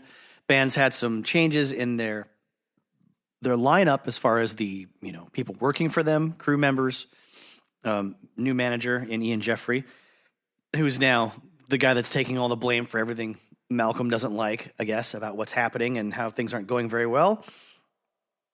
There was a Monsters of Rock festival in Spain and Sweden, Germany, and Italy, and the UK, I guess, that year, with a big Castle Donnington show on August 18th with Van Halen, Ozzy Osbourne, Motley Crue, Gary Moore, Y&T, and Accept.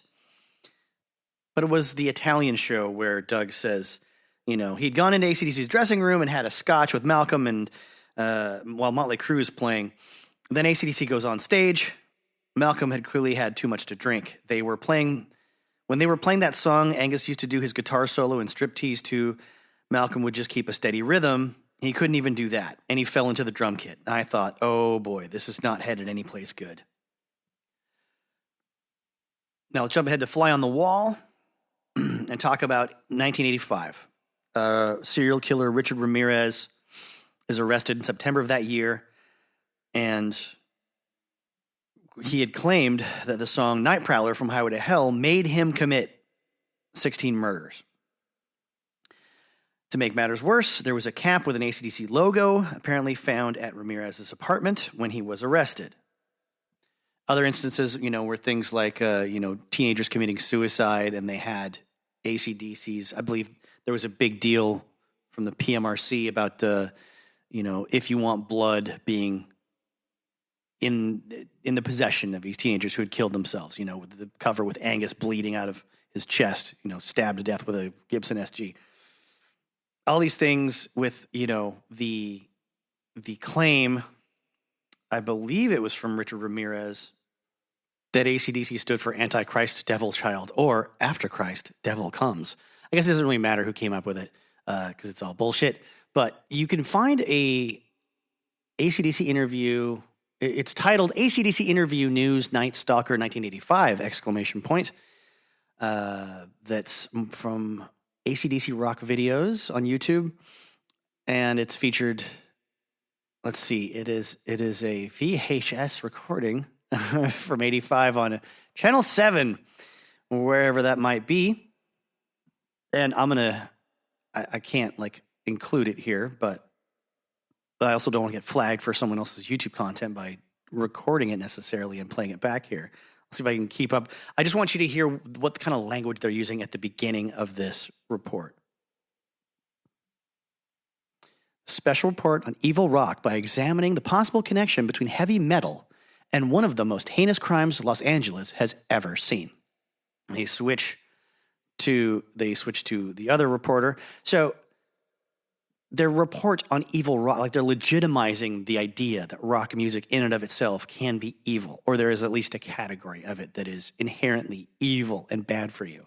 This is taken seriously at the time. I know the news today is crazy and full of lies from various different sides of various different issues, but this was a time when people trusted the news. This wasn't a time when you just assumed they were biased, like we all do now. This isn't a time when you assumed news was just entertainers, right? Trying to pass themselves off as news reporters. So he says the crime is the walk-in killings, the suspect, Richard Ramirez. And the question is, did the band AC/DC drive him onto a personal highway to hell? Ooh. So they're lending credence to the premise that rock songs could be, accountable for the brutal murder and in some cases rape of various innocent people by one person. So it wasn't that the problem isn't that he's, clearly mentally ill and violent and is, a murderer in his heart. It's that, rock music exists. That's all a lot of parents had to hear, especially churchy parents. Anyway, the weird part for me is that Night Prowler is the song that they get in trouble for, now. And they've always said it's just about, sneaking into your girlfriend's bedroom when her parents are away. They've said at other times, well, it's kind of about being a peeping Tom. But I always love this song because it is inherently evil and violent. So, in its tone and lyrical content, my favorite part is how creepy it gets at the end of the first verse. I say this as someone who is entertained by dark ideas and thoughts, and in our art, not dark ideas and thoughts necessarily in my own head, but in our entertainment and things that explore the darker side of human behavior. And I like that Bond's been so cheeky for this whole Highway to Hell album, and then he finishes it off with, no one's going to warn you and no one's going to yell attack, and you don't feel the steel till it's hanging out your back. Like, that's not about wanking off to your girlfriend when her parents are away, or like peeping at a girl through a window. It's about stabbing somebody. It's about murdering somebody. It's about, the rest of the lyrics are about imposing a lot of fear on someone and making them afraid to turn off the lights because they know they'll never be safe if they do. And then it ends on Shazbot, Nanu Nanu, which I love because I grew up watching Mork and Mindy as a little kid. I grew up as a little kid, whatever. You know what I mean? And I always love the coincidence that that's what Robin Williams' character Mork would say when he signs off at the end of every episode, when he says goodbye to the Orson, who is on his person he reports to on his home planet, his authority figure. He signs off with Shazbot Nanu Nanu, and those were the last recorded words on a song from good old Bon Scott before he left. So back to Fly on the Wall. They were working on recording that, and there were 3 weeks they took off to fly down for 10 days to Rock in Rio again at Rio de Janeiro, Brazil. This time they're playing with Rod Stewart, Queen, Yes, and Iron Maiden. And this time they play in front of 50,000 people with the Scorpions one day, and then another day again in front of 250,000 with Whitesnake, Ozzy Osbourne, and the Scorpions. Then they fly back to Montreux, Switzerland, late October 84. They finished the backing tracks, and the vocals were done in a casino ballroom where the legendary Montreux Jazz Festival is held, and where, prior to a legendary fire during a Frank Zappa show, Deep Purple had planned to record their Machine Head album. Of course, if you know the story of the song Smoke on the Water, you know the story of that building. So I've got so many portions of these next 2 pages of the book highlighted in yellow that from probably 4 or 5 months ago when I first started flipping through this book to mark out the spots that I wanted to cover in this podcast. I think I'll just read straight from the book. I haven't done very much of that in this whole series on AC/DC, really, compared to how much I've been yammering with my own take on things. So let's see. I'll just start with the top of page 382 says, under pressure from church groups, which objected to the band's satanic and lewd lyrics. Now we're on tour for the Fly on the Wall, record album. And there's already been a lot of sort of PMRC, Tipper Gore inflaming of the conversation about censorship and rock lyrics and rap lyrics. Under pressure from church groups, which objected to the band's satanic and lewd lyrics, city officials decided to bar the band from playing in Springfield, Illinois. They're immoral, they're very suggestive, they have satanic connotations, they're destructive, they're lustful, they're lewd, Springfield's Reverend Robert Greene said in an article in the Melbourne Sun, September 1985. But as far as AC/DC was concerned, it was the band who were being discriminated against. Where was their protection of free speech under the First Amendment? Enough was enough, and AC/DC returned fire with $1 million lawsuit, which magically cleared the way for the show to go ahead, although they still had to sit low in their seats when their bus approached the venue. They thought they were in 18th century Salem and above the law, Malcolm told the Australian newspaper supplement of Good Weekend, February 1988. The state governor was so embarrassed that he sent us in with state police for protection.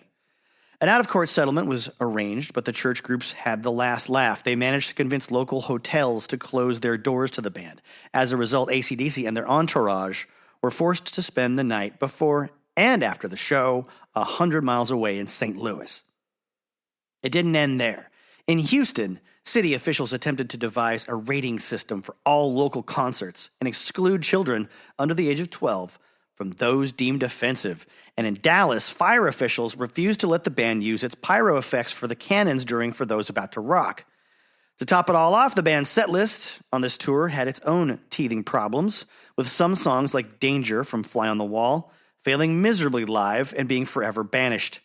There was some light relief on the 5th of October when Brian celebrated his birthday on stage in Kansas City and received his birthday cake in the face. But it was back to migraine time when a show at the Pacific Amphitheater was canceled. Press reports suggested it was due to a combination of poor ticket sales, local residents' complaints over noise, and general adverse Night Stalker publicity surrounding the band. The fact was that another homicide had been committed in California a week earlier by someone else wearing an unfortunate fashion accessory, an AC/DC cap. Although all local radio stations refused to be associated with the promotion of the concert, and it died on the vine. Sorry, I said although when I meant accordingly, all local radio stations, et cetera, et cetera. But it wasn't all bad news. The American tour was extended with 14 additional dates from the 5th of November. Obviously, many people wanted to see what the devil worshippers actually looked like. In December, the band were back in the Bahamas at Compass Point Studios to record Who Made Who, DT, and Chase the Ace, with George Young and Harry Vanda as producers.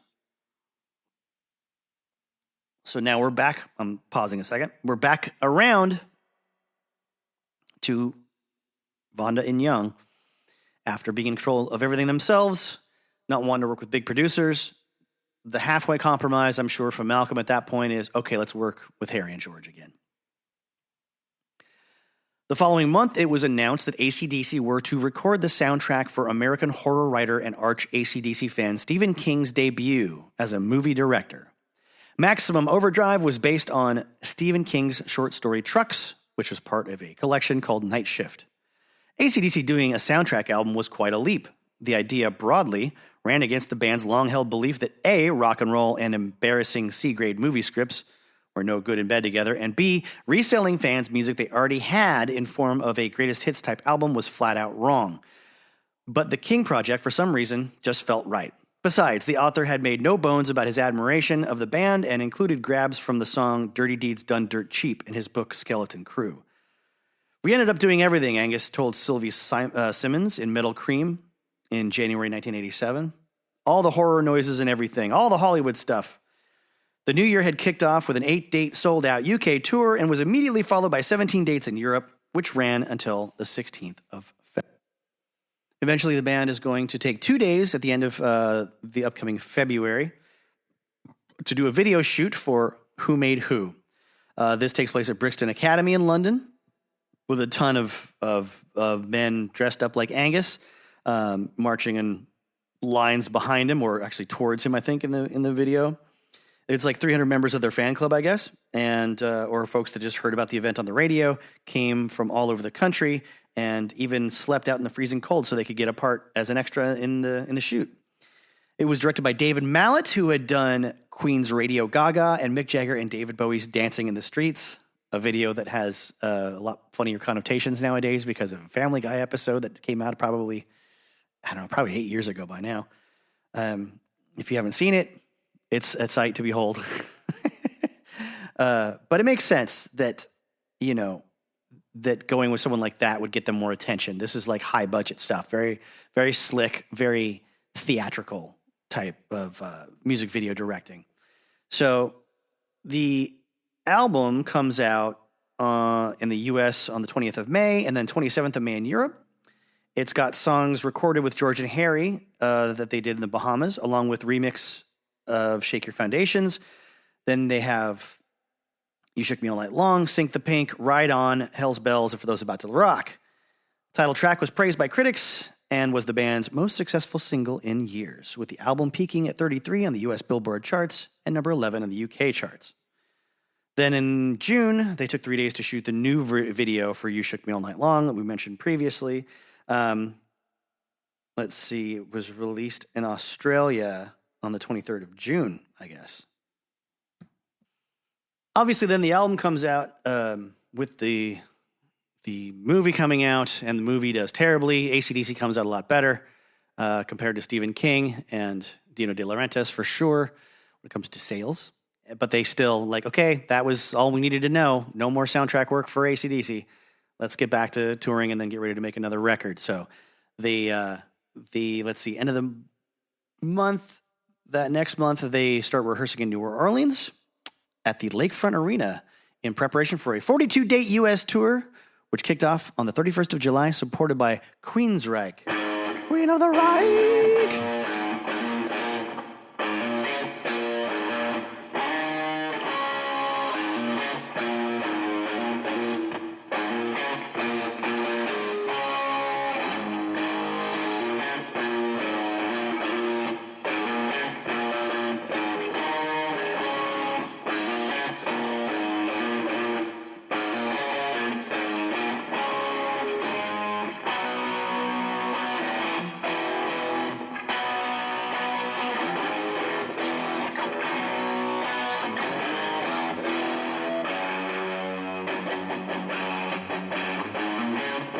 Hey, I just put on the opening scenes of Maximum Overdrive to kind of get back in the right headspace here. And it struck me as funny that, I love the intro to this, but I have to admit that the intro to Christine was better when it comes to, a contemporary rock music song being used at the beginning of a Stephen King story to sort of set up your premise.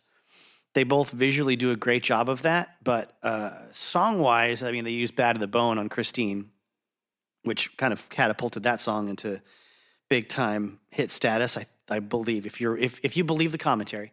And in this case, Who Made Who is using that on the introduction sort of catastrophe montage that happens, especially at the bridge and stuff, I think is all wrong. This could have been something more sinister, For Those About to Rock would have been great, and then use Who Made Who later in a blowing shit up montage would be great. Because Who Made Who, it just, the way it's used here, it doesn't really truck, pun not intended, but I'll take it, with the vibe that's going on. It's supposed to be catastrophe and danger and chaos and fear. And Who Made Who is a big triumphant sort of build-up song to crashing cymbals and exciting, I don't know, stomping around and victory, I guess. It feels like victory.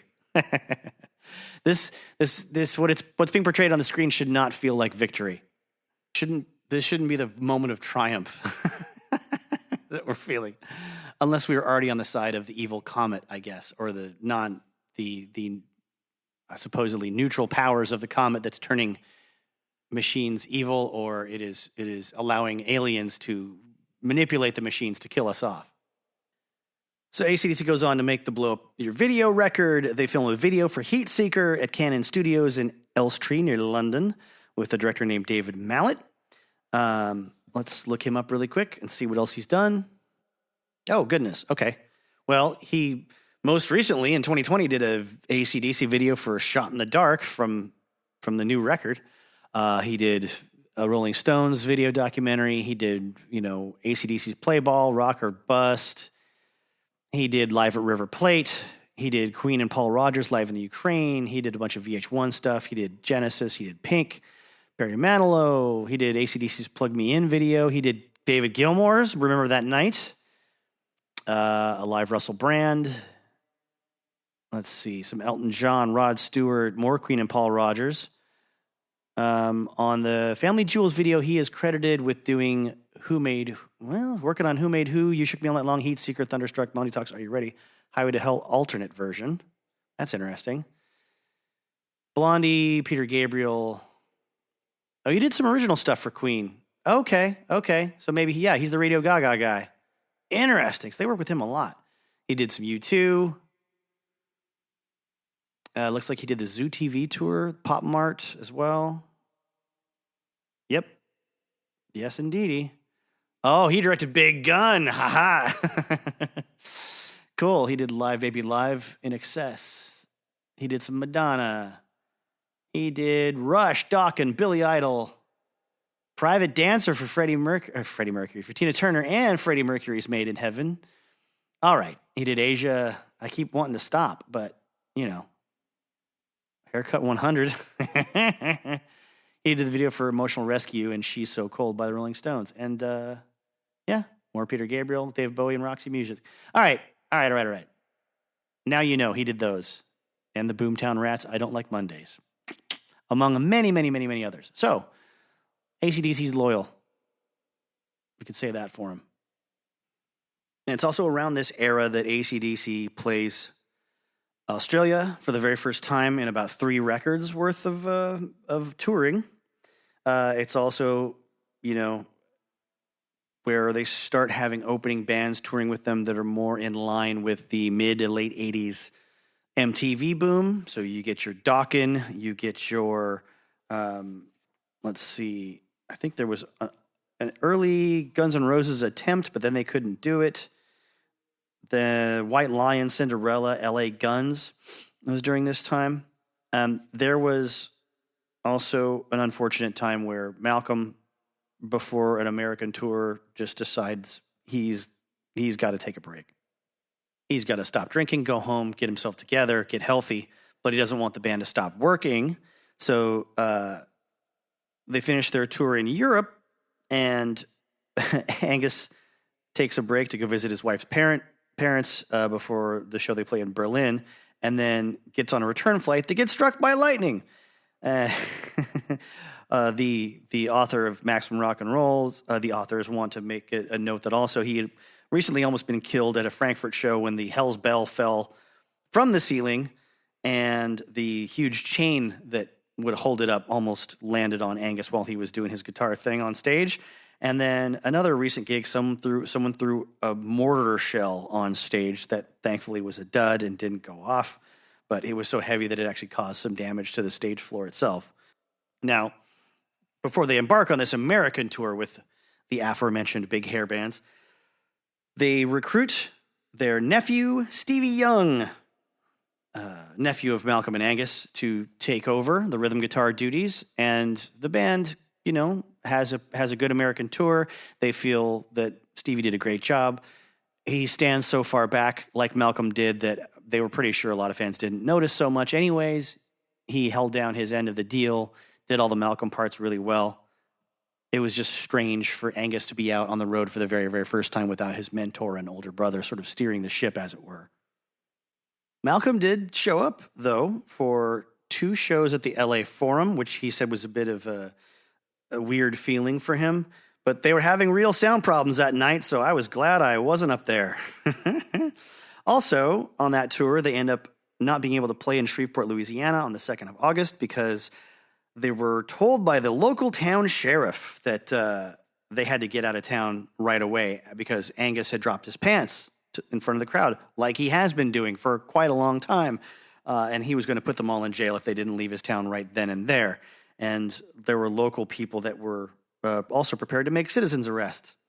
They head to Dallas, Texas, after, having the hotel that they're staying in that night pack all their stuff up and, bring it out so they don't stay overnight and go through the formal checkout process. But financially, things are looking up, and attendance-wise, and the general feelings are pretty good. Even like they're kind of coming to the end of all this hardship that starts with Bon Scott dying and Phil Rudd getting booted out, and then things not selling well, and them losing some of their morale. And I have to imagine it's this downtime, getting healthy and demoing new material at home in Australia by himself, that leads to the big comeback from Malcolm Young in the form of the compositions that are going to end up on The Razor's Edge. It's also during this time, after AC/DC comes back from the tour, Simon Wright gets itchy feet while the Young brothers are kind of demoing the new material together. He gets the opportunity to join Dio on the Lock Up the Wolves tour and album, and decides that he's going to take Dio up on the offer after a little while to become the full-time guy behind the kit for his band. So that leads to Chris Slade taking over drum duties for the Razor's Edge era up until Ball Breaker. A couple of fun notes about Chris Slade. When he was 16, he played in a band with Tom Jones. Tommy Scott and the Senators was the band before he was Tom Jones, I guess. And then later on, he actually, after getting a good reputation for playing with Tom Jones, he was in Hawaii when Elvis came to see Tom Jones, and it was noted that he liked Chris Slade's style back there on the drums. But he was about to finish the tour with Tom. Elvis was planning on working with 2 drummers, Ronnie Tutt and himself. Problem was that Slade was unable to go to the early rehearsals with Elvis, and that was seen as an all-or-nothing decision. So he unfortunately could not commit to the King.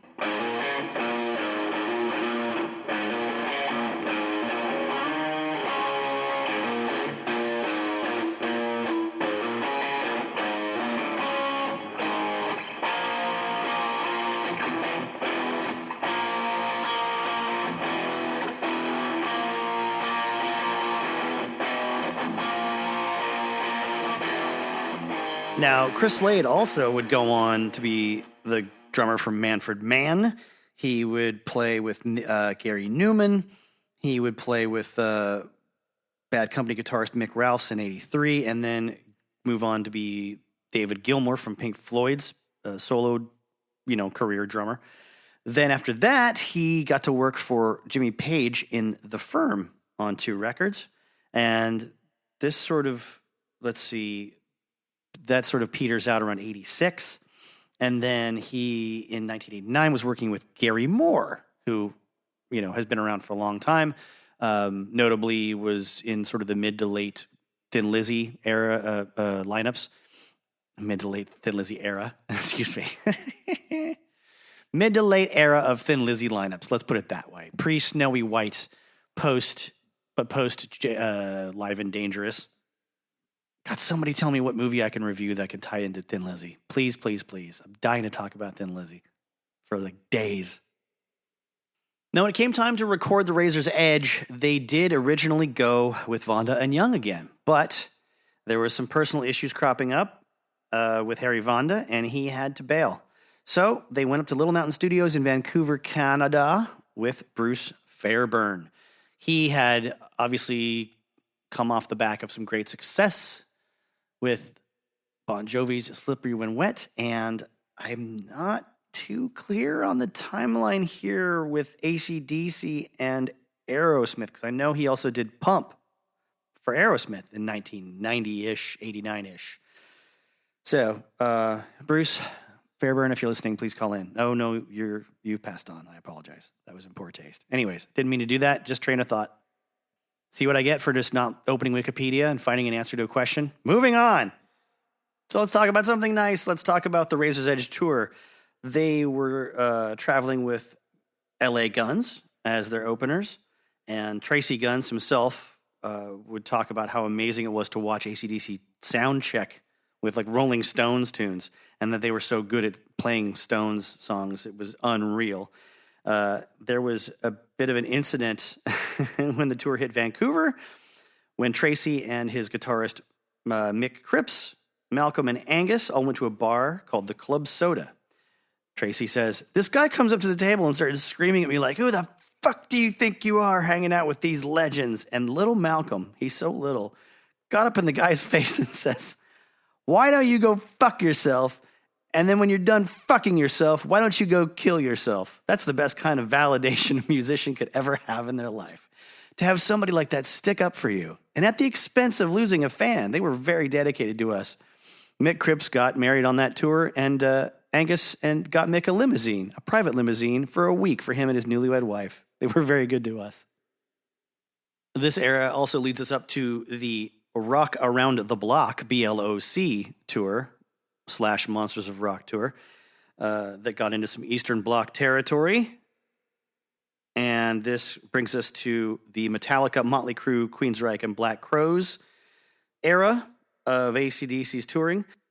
Rich Robinson from the Black Crowes said, "We immediately gravitated towards AC/DC, this rock band, watching Metallica with 60,000 kids going nuts. I remember the first night going, man, that's just weird how many people were into Metallica. I wonder how AC/DC will do." Then it was on to Thunderstruck. I think Angus would start with that, and the whole crowd would just go fucking nuts. We're like, all right, that's AC/DC. No one even comes close. Doug Thaler says, "Motley Crue had huge respect for them.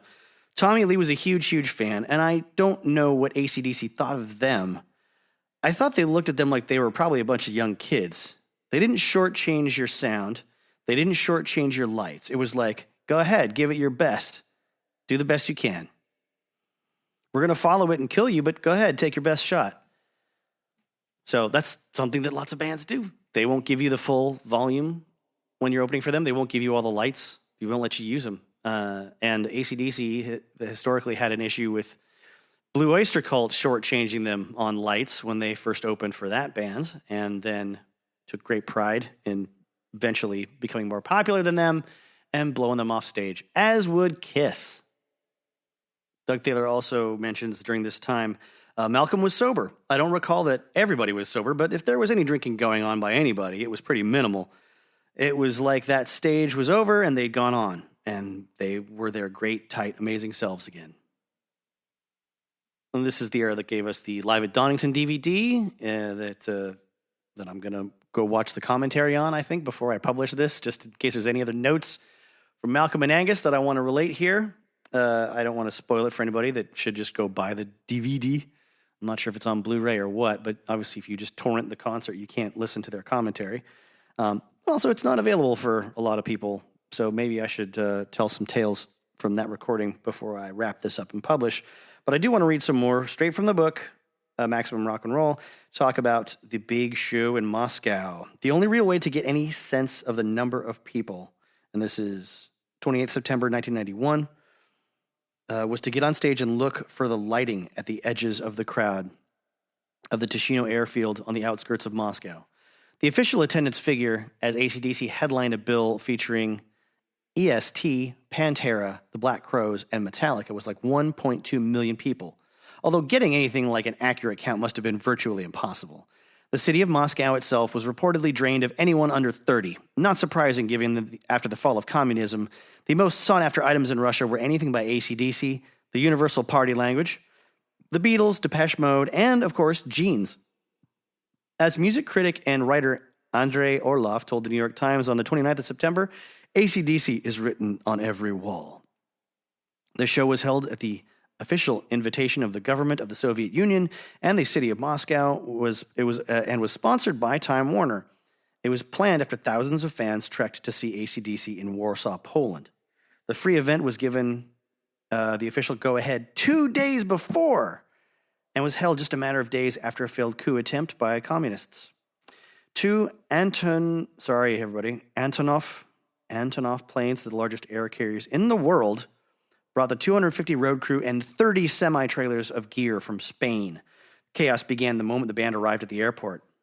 Brian says, "I heard Brian, this is for your birthday. Happy birthday." The person calling him didn't know if it was my birthday or not, but it was a bottle of vodka with writing on it.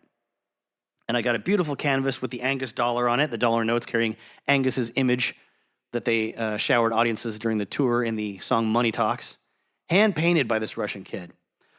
All he'd seen it on was TV, Western TV, on the videos, and it was perfect. On the bottom of it, it said, "We will never betray you. We will be loyal to you forever. This is my address. Please send me anything from AC/DC from the West." Brian sent both fans a tour program when he got home. When the band arrived at the site of the show, the immensity of the event kicked in. Brian says, "A crowd at eye level is just a crowd, but when we got up on the stage and saw the depth of the thing, I think that's when we started shaking a bit. Boy, we were nervous. There weren't any change rooms. There were just these army tents with duckboards on the bottom of them. We were just pacing up and down and taking a quick leak around the back of the tent. Every time I went out to take a leak, there'd be CNN or the BBC saying, 'What do you think of this?' 'What do I think?' I said. 'You got to be kidding. I'm not thinking anything at the minute. I just want to get on stage.'" Hey, everybody. I'm watching the commentary on Live from Donnington, and just want you to know that it's not a Angus and Malcolm play-by-play necessarily, as much as it is the Angus and Malcolm interview segment. We're 3 songs into the set. I haven't learned anything really in particular to the AC/DC history or the songs or anything. I didn't. They're talking about the staging, and they're talking about the filmmaker that they went with, obviously, why they like him. The interviewer actually just asked the question, "Do you feed off the energy of the crowd?" Yeah. I'll come back when I hear something worth repeating. Okay, I'm chiming back in again. We just went from Whole Lotta Rosie into Jailbreak in the set list, and the interviewer asked them about what's the inflatable Rosie all about. So Malcolm and Angus tell the story of their version of the story of the origin of Whole Lotta Rosie with Bond, which is a story anyone that's ever read anything about the Bon Scott era of AC/DC would probably already know. So far we're coming up we're coming up dry. Okay, it's later now, and they're doing the striptease bit, and the commentary's gone silent. They've just ducked out. They're just not talking at all during this whole section, which would be very beneficial to have an interview during. I would like to know if the story, maybe if I hadn't already read a couple of books, like behind the creation of the striptease bit, maybe, or Angus, how did this evolve over the years? How did you learn any lessons from actual strippers on how to do some of these moves? Blah, blah, blah, blah, blah. And also, what's the song that the crowd is singing back at Angus right before he takes his shirt off? There's a bit where he goes up to Chris Slade and he starts to unbutton his shirt, and the crowd is singing something audible, but not distinguishable, I guess, is the word I'm looking for. It might be a football chant of some kind. I don't know. It's catchy, but I don't know what the words are. And then Chris Slade smiles, and Angus Young smiles and reacts. He turns around to the crowd, and he puts he gives them like a Hulk Hogan hand up to the ear kind of move to get him to sing louder. It's very cool. And then he gets on with the taking his shirt off bit after spinning around again. What was that? I want to know. Anyways, I guess what I will say for the commentary so far, and I'm about a third of the way through the track list. I should also mention that while I was upholding the greatness of this set list earlier in the recording, I've forgotten that Fire Your Guns was on this, which is kind of a bleh song. Doesn't really need to be there. I would rather another Bon Scott song instead of that. Other than that, great, I'd say pretty bulletproof AC/DC set list. Overall on the commentary, if you're a big AC/DC, not even a historian, because I don't think you're going to learn a lot of extensive details you didn't already know.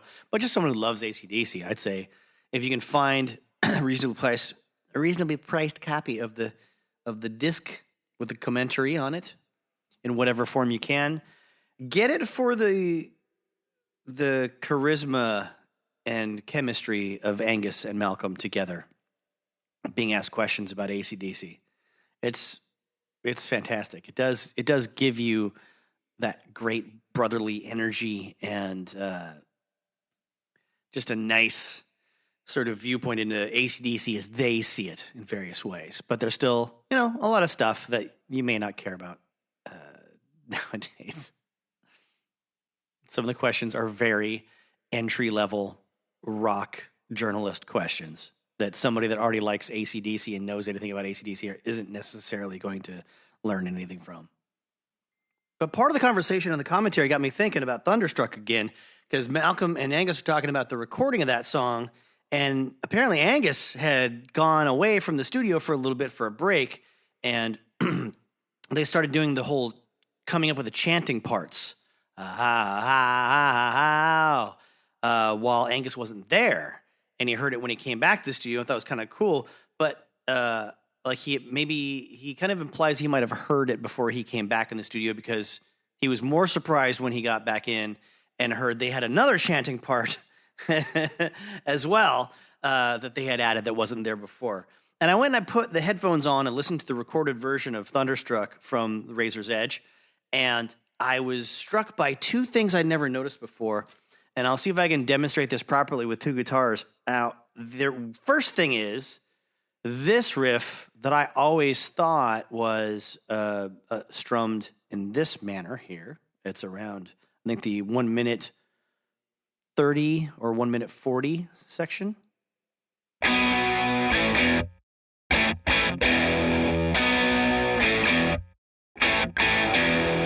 That's what I thought the performance with the right hand picking was. While Malcolm's like going dun dun dun dun dun dun. But now let's do it again, and it sounds more like this.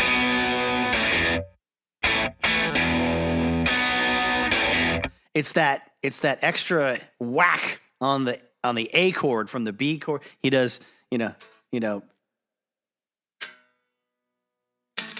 that not dun dun but dun dun dun. It's like lightning fast. It's amazing. And then the other bit that I'm going to try to mess with the panning on this and see if I can get this right is what I thought was just two guitars at the same time doing the bit where, like, around, it's almost exactly 2 minutes and 58 seconds in. After the first part of Brian Johnson saying shaking at the knees, there's the whole band breakdown thing. Bam, bam, bam, bam. Shaking at the knees. Come again, please. And then it, Ladies Were Too Kind, and You've Been Thunderstruck. They play the chorus, and then they kind of cool it a little bit with the intensity, and the guitars get a little quieter, and he returns to the shaking at the knees bit around 2:58 in the track sequence, and you hear him doing his which I can't do. He's amazing. I can't do that gritty, slimy Brian Johnson thing that he does. That doesn't sound good at all. But I thought it was two guitars doing the same thing, or one guitar by itself doing the same thing with these couple of chords.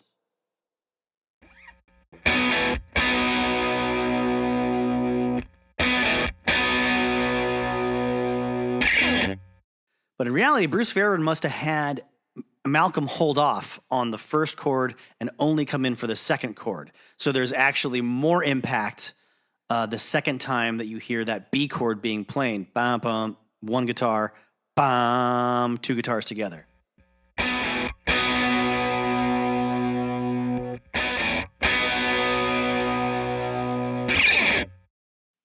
What I'm saying is go back, listen to some songs from Razor's Edge, and appreciate the production choices being made and the arrangement choices being made.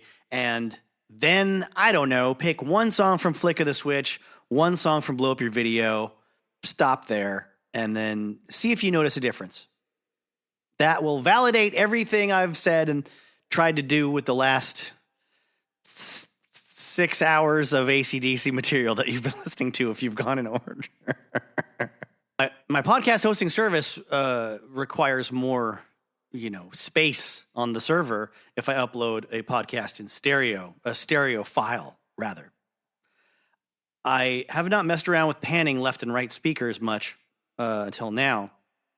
What I'm hoping is uploading this in mono will still yield the desired results when you hear me playing a guitar in one side of your head and a guitar in the other side of your head just now when I did that little bit about Thunderstruck. If that doesn't happen, if a mono track won't do that with the podcasting platform that is hosting my show, I'll be very disappointed and very, very embarrassed that effect did not come across to you at all as a listener, but hopefully it did. Another fun thing to hear from Malcolm on the commentary track so far is about how Angus's, Gibson SGs get so waterlogged with sweat after a couple of songs, he has to change them out a lot, whereas Malcolm and Cliff Williams, the bassist, don't have to do that. But because of that constant switching around, when they're playing live, Angus tends to use Gibson SGs of the same vintage, make, model, and year whenever he can. So if he's used to one, he'll try to get some more that are, off the same sort of factory line whenever possible, believing that might lend itself to some more consistency. When it comes to the feel, the weight, the sound. I'm implying that now. Like, he didn't say it in this kind of detail, but as a person who's built a couple guitars and fixed a lot of guitars, I can tell you that that's probably what he's going for. Gibson's got a checkered past when it comes to consistency, but they're not going to give their really crappy guitars from the factory to Angus Young, obviously. But to be fair and give Gibson their due, it's hard to be a guitar company as large as they were in the 70s, 80s, and 90s and crank out as many guitars as they had to on a daily basis without sacrificing consistency. It's just that they charged a shitload of money for very inconsistently built guitars for a long time. Even though they were built to the same specifications and measurements, they still had a wide variety of weight to them and a range of accuracy when it comes to the fret placement. I don't think I'm sacrificing any possible future endorsement deals with Gibson guitars by saying that. They won't admit it. It's not my fault. Not my fault! Those late 70s, early 80s Gibson Les Pauls weighed a ton because they sprayed them without properly drying the wood first.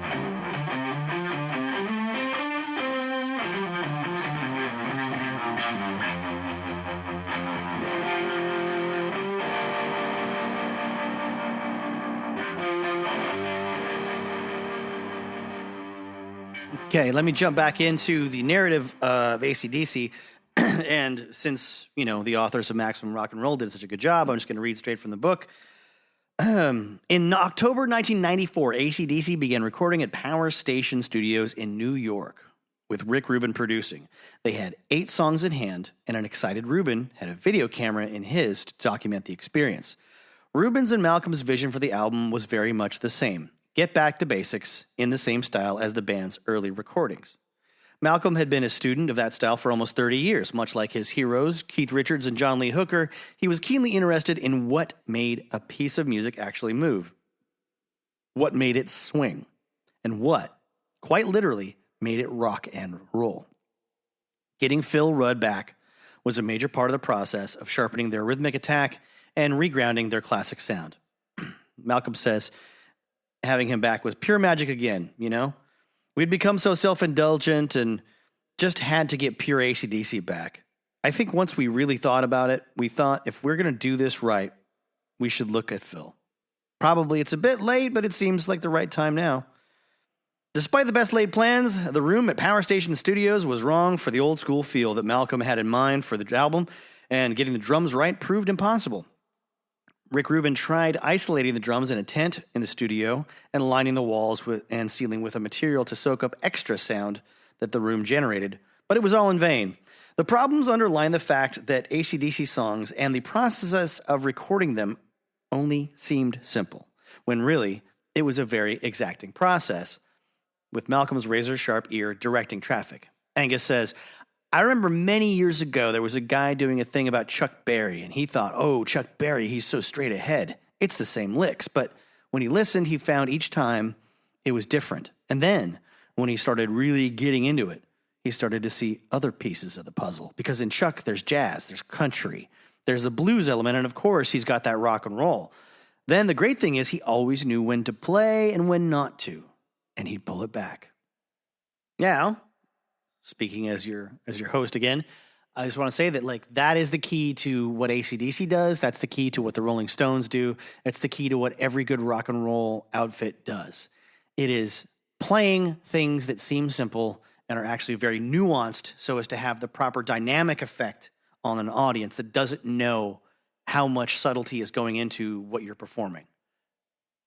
And it's definitely a result of coming out of the post-swing music era when it comes to early rock and roll. Swing music, had a wide range of dynamics from time to time because you had a full orchestra, for crying out loud, and you could do a lot with that as a arranger or a composer or a conductor. I mean, you would have to.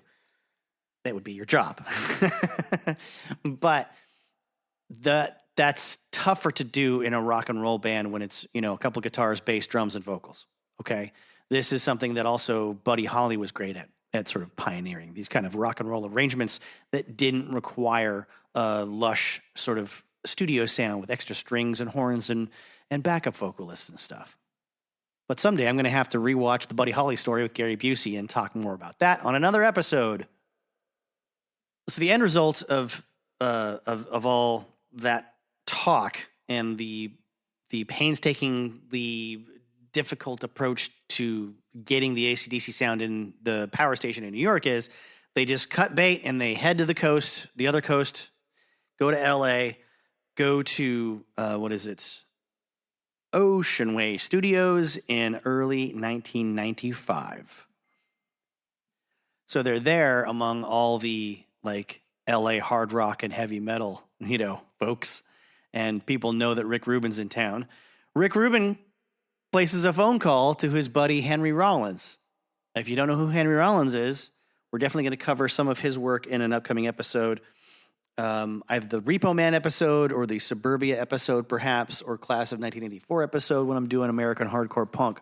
But he was a vocalist in a punk band called Black Flag before moving on to his own project, the Rollins Band, or Rollins Band.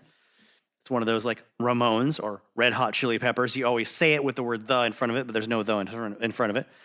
Anyway, Henry gets a call from Rick Rubin asking if he wants to come down to the studio and watch the band work. And Henry says, Rubin says, you got to come down here, man. Come down here and just watch Phil Rudd. If nothing else, watch Phil Rudd.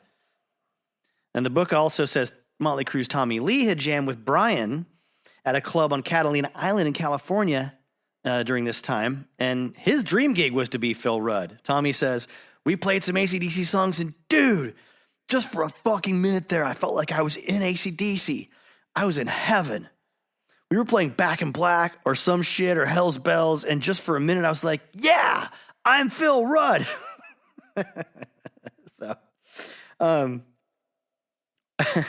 Rollins goes down to the studio at Rubin's invitation and, says, the room is so thick with smoke, a huge studio. They're all bunched in one room. They look like they're from 1977. I met all of them. They're super cool. Tiny. I mean, hey, Angus, I didn't want to break him when we were shaking hands. And he said, we heard that song, Let There Be Rock with the Hard-Ons. And I forgot I'd done it. And I was like, oh, yeah. And what he's referring to is that he hooked up with an Australian punk band called the Hard-Ons. And they did a record and film a video for a cover of Let There Be Rock. Give it a goog. You can look it up on the tubes of you, and it's a lot of fun to watch. It's cool. But apparently he had forgotten that he had done it, and he was worried like they're going to go, oh, that sucked, mate. And they're like, we really loved it. I'm like, great.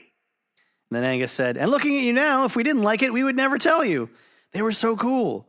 They were like these 5 roadies, zero pretension, just kind of like, hey, you got a light? That's how they are. Hung out with Brian Johnson for well over an hour. He sat down with me and Rick and told us stories. And in every one of his stories, he's always the butt of the joke. He's like, and then, fuck me. I couldn't find my way fucking out. I'm a stupid cunt. What a cool fucking guy. The best. And he was singing really hard, so he's in there singing Caught With Your Pants Down, and they do the whole thing live. And he's like, Caught with your pants! Screaming. And he came out to take a break, and his voice was a little patchy. And I said, do you ever use herbal tea? And he goes, no. So I made him a cup of herbal tea. And he goes, hippie tea. All right, mate, thanks. And he's drinking his hippie tea. The best moment was they were all just sitting there waiting to record this horrible posture, smoking endless cigarettes. And Rick goes, okay, you guys ready? They're like, yeah, right. And they get up to play. No warm-up, no nothing. Rudd sits down behind the drum set and looks like he can't even pick up his sticks. He's like cigarette dangling, and it's like, ready? Tape's rolling. Counts it off, and he hits the hi-hat, that ch-ch-ch, and everything turns into a goosebump. I go, my God, fucking AC/DC. With the hi-hat thing, it's like on the beginning of the song Back in Black, your hair stands up. You could set your watch by that band. When the song was recorded on the second take, the band clocked off and disappeared like ghosts. I didn't even see them put the instruments down. They were gone. I go to Ruben, so how does this work? He goes, we come at 4 in the afternoon and we work on all the guitars and we get everything perfect. They walk in, they hit it, they leave. That's it. They don't fuck around. They sit and wait for you to tell them when it's time to play. They warm up by smoking cigarettes and shooting the shit. I've never seen bands that can play in the studio like that. It was just what they do. It was watching genius at work. The narrative in the book goes on to talk about the problems with, like, you know, their spontaneity rubbing up against Ruben's way of wanting to work, and also Ruben being absent a lot to go check on the recording of One Hot Minute with the Red Hot Chili Peppers during this time. And then 5 months of recording in L.A. Finally ends, and Ballbreaker comes out. And that's the end of their association with Rick Rubin. Malcolm says working with him was a mistake. Now let's grab some quotes from Rick Rubin himself. I'm reading this off of ultimateguitar.com, but it says this is taken from audio from the Talk is Jericho podcast. And he says, yeah, we did one song together for a movie soundtrack, Big Gun, Last Action Hero movie with Arnold Schwarzenegger, which was successful, and they were happy with that. And then we went on to make the album, the Ballbreaker album. And it was, honestly, it was weird. They were, my favorite post-Beatles group was AC/DC. And I think they're the best rock band in the world of all time. They're a perfect band. They don't have the breadth and depth of songwriting that the Beatles have. But for a straight-up rock, AC/DC is perfection. So it was another dream come true scenario that I will say was a difficult process. I don't know why it was as difficult as it was. We got off to a bad start because we worked in a studio in New York that didn't sound good. And it was a studio that I always wanted to work in. And this article says it was the Record Plant studio. I was excited working there, famous studio, but it never sounded good. It always just sounded like we tried all these different things, huge spaces. We ended up upholstering the whole dome. We did a million things trying to get it to sound good. Nothing worked. And I remember Malcolm Young at one point, like, maybe we should just move somewhere else. We did this with Mutt Lange. We went into every studio in Europe. We're staying here. It's a very good studio. So I was like, okay. So then we stayed for another few weeks, and the guy said, you know what, let's just go to a studio that you like. And then we ended up going to L.A. to a studio that I worked in a lot, Ocean Way Studio, and it got better. I think those, 5 or 6 weeks of trying to make the album in this bad-sounding space took a lot of the spark or just the good vibe out of it, which is a shame. And it was the first album that the original drummer came back into the band, which was a big deal for me. Sorry, everybody. Big deal for me because I thought he was a key component. And then they talk about how Malcolm was really in charge. Everyone thinks it's Angus for the most part, but really he's the guy that's kind of has the vision for everything. And Rubin says, yes, 100%. I can remember Angus coming to me and Malcolm coming and saying, I went through all the amps and I found a great amp that I'm going to use. And he's explaining all the technical things that he's going to do. And then Angus comes over and goes, Andy's got a great one for me too. And I think that's a nice little illustration of their relationship as brothers. I think there's been a lot of illustrations of that over the course of like the last 3 episodes as we talked about them and how they work together, and how Malcolm sort of makes the plans for things and just kind of lets Angus go, right?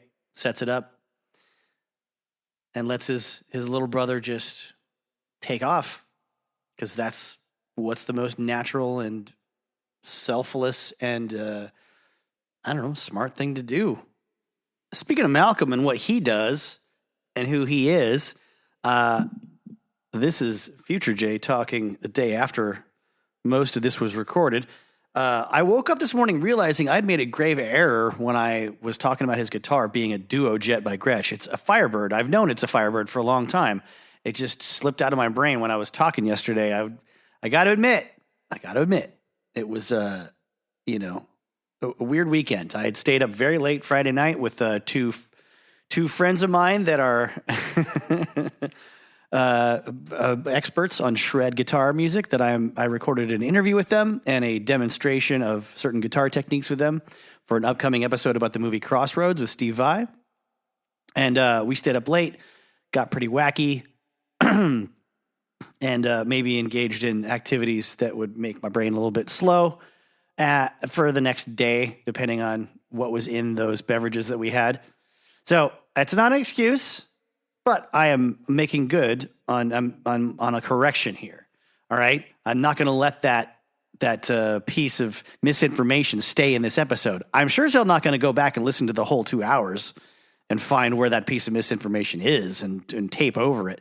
But, things like this happen from time to time. It's kind of like on the early episodes, the very earliest episodes, when I was talking about Jerry Lee Lewis's televangelist cousin and I had the wrong name. Sorry, we grew up with too many Southern preachers on TV in the 80s. And I had Jerry Falwell, Jimmy Swaggart, and Jim Baker all confused up in my head. So let me pay my penance to the more tech-oriented guitarists out there and talk a little bit about Malcolm Young's gear. He used to play a few notable guitars, the 63 Gretsch Jet Firebird, the red one, on the early footage you see on Like It's a Long Way to the Top if you want to rock and roll. Then he had that sort of stripped of its paint job, and he had sort of a natural finish on it, and then yanked out some of the controls in it, yanked out the pickups in it, and that he didn't want to use. Later on, he would have a custom sort of Firebird that you would see, also blonde. Definitely you see it in the Big Gun video from the early 90s. There was a 59 Gretsch White Falcon that you're going to see in footage of him around Back in Black for those about to rock era, tours, and the sort of stage videos that they had at that time. He was apparently, when it comes to heads, in the past, he had like a 71 Super Bass 100 watt. That was his big prize amp head he used for a long time. 66 and 67 JTM 45 100 watt head. 76 Super Bass 100 watt. A 67 Marshall Black Flag Super Lead 100 watt. And then later, and you see this in the No Bull concert video from the Ballbreaker era, Wizard amps. Wizard kind of started popping up in photos in guitar magazines that I saw in the mid to late 90s. Especially Joe Perry from Aerosmith was using those on stage with a bunch of other stuff at the exact same time. But I noted while watching Live in Donnington last night that there were a combination on stage of Marshall and Mesa Boogie heads and cabs at the same time, which was pretty cool to see. That was certainly an era where lots of more hard rock bands were integrating stuff from Mesa, but, eventually a lot of them moved on to something else because they had a more classic tone that they had in mind for the future and, to relate to their past if they stayed around as long as AC/DC. But a lot of metal bands just used Mesa Boogies all the time. So I think they were probably taking them on tour at that time to try them out and beat them up a bit because they had pretty high wattage cabs with some heavy-duty construction. There was probably some sort of conversation business-wise between Mesa Boogie and AC/DC that they were hoping that maybe they would switch over. Some information about, let's see, I found lists of other AC/DC sort of gear guides and lists of Angus's amps, I see Marshall 59 Super Lead back in the 70s, a Marshall Lead Model 1987 50-watt version that was on the Back in Black album, supposedly, for solos. But he also, was using the Super Leads at that time. Wizard amps, again, by Angus as well as by Malcolm. Now, if you want to get more in-depth than that, I recommend solodallas.com/high wattage AC/DC's Marshall amps through the years. Check that out yourself. He's got a million photos and little notes about how you can tell based on, the number of inputs on the right-hand side and whether or not the Marshall has like a rocker switch on it or a straight sort of a flip up and down metal toggle switch. What kind of, JCM 800s they were using at any given time, or what kind of JMPs they were using at any given time based on actual, photographic evidence. It's a little grainy, but he knows what to look for. It's pretty cool. So again, solodallas.com, high wattage, AC/DC's Marshall amps through the years. Okay, gear talk is done, with the exception of the added element of the Schaefer Vega Diversity wireless unit that Angus was using early 80s, and he used them live, but apparently he used them on Back in Black in the studio. He used a wireless transmitter to play sometimes in the control room with the mixing console while other band members were playing in a big room or isolated booths. And he was actually tracking some of those, tunes with his signal going through a wireless transmitter, which blows my mind. I'm sure there's a lot more to that. It's supposedly a bit of a secret sauce kind of thing, the way it expanded in some frequencies and compressed some other frequencies. And I'm sure to what extent that was mixed in might be a bit of a mystery. There reportedly aren't a lot of specific notes when it comes to what exactly was being used and dialed in how when it comes to Back in Black, according to what I've seen on the internets. Now let's talk about some business with AC/DC. Okay. They, like a lot of bands when they started out, were inclined to split the royalties with whoever's working on writing a song. Mostly that's Angus and Malcolm on the music, and that's lyrics by Bon Scott. Okay. When Bon Scott leaves this earthly plane of existence and Brian Johnson comes in, they are co-writing with Brian when it comes to some lyrics, supposedly. I say supposedly just because there's conspiracy theories or suspicion that there were leftover Bon Scott ideas that got into Back in Black lyrics. I think that's pretty impossible to prove either way. But after that transitional phase, the bottom line really for Brian's contributions is that he has not been given credit for any lyrics or hasn't had any lyrics he's written accepted by AC/DC since 1988's Blow Up Your Video. All songs since then are strictly Young creations. And if you look at the timeline as far as albums put out in their discography and who produced them, it's Harry Vonda and George Young when you're talking High Voltage, TNT, Dirty Deeds Done Dirt Cheap, Let There Be Rock, Powerage, If You Want Blood, and then in 79, Highway to Hell, and then Back in Black in 1980, and then For Those About to Rock in 81, all three of those are produced by Mutt Lange. Then Flick of the Switch, produced by AC/DC. 74 Jailbreak was a reissue of old stuff produced by Harry Vonda and George Young, because that's, we're talking about stuff that was, recorded back in 74. Fly on the Wall, Angus Young and Malcolm Young, not AC/DC anymore. Who Made Who, Angus Young and Malcolm Young. Blow Up Your Video, Harry Vonda and George Young. So they're back in the picture, but it's still family. Razor's Edge, produced by Bruce Fairbairn. Live in 92, after that Razor's Edge, production, the subsequent tour. Album produced by Bruce Fairbairn. Ballbreaker, Rick Rubin and Mike Fraser.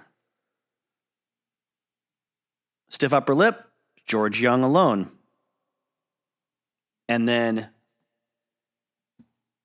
they must have relented a bit to the need to bring in somebody else because Black Ice is produced by Brendan O'Brien. He's got a great track record of a lot of amazing modern rock stuff if you like guitar-driven, riff-driven music all through the 90s and 2000s. And O'Brien would go on to work on Rock or Bust and the brand new Power Up album that came out in 2020. And financial note, producers get money for every album sale if they are able to negotiate that in their contracts. If they're a high profile name, you're damn right Mutt Lange was getting money off of every sale of the 3 albums he produced for AC/DC. So, it's not always just about the sound or wanting to be in control of your own creativity. Sometimes it's about Angus and Malcolm, wanting that extra money besides just the, mechanical royalties and the what you're going to get as being a songwriter and things like that.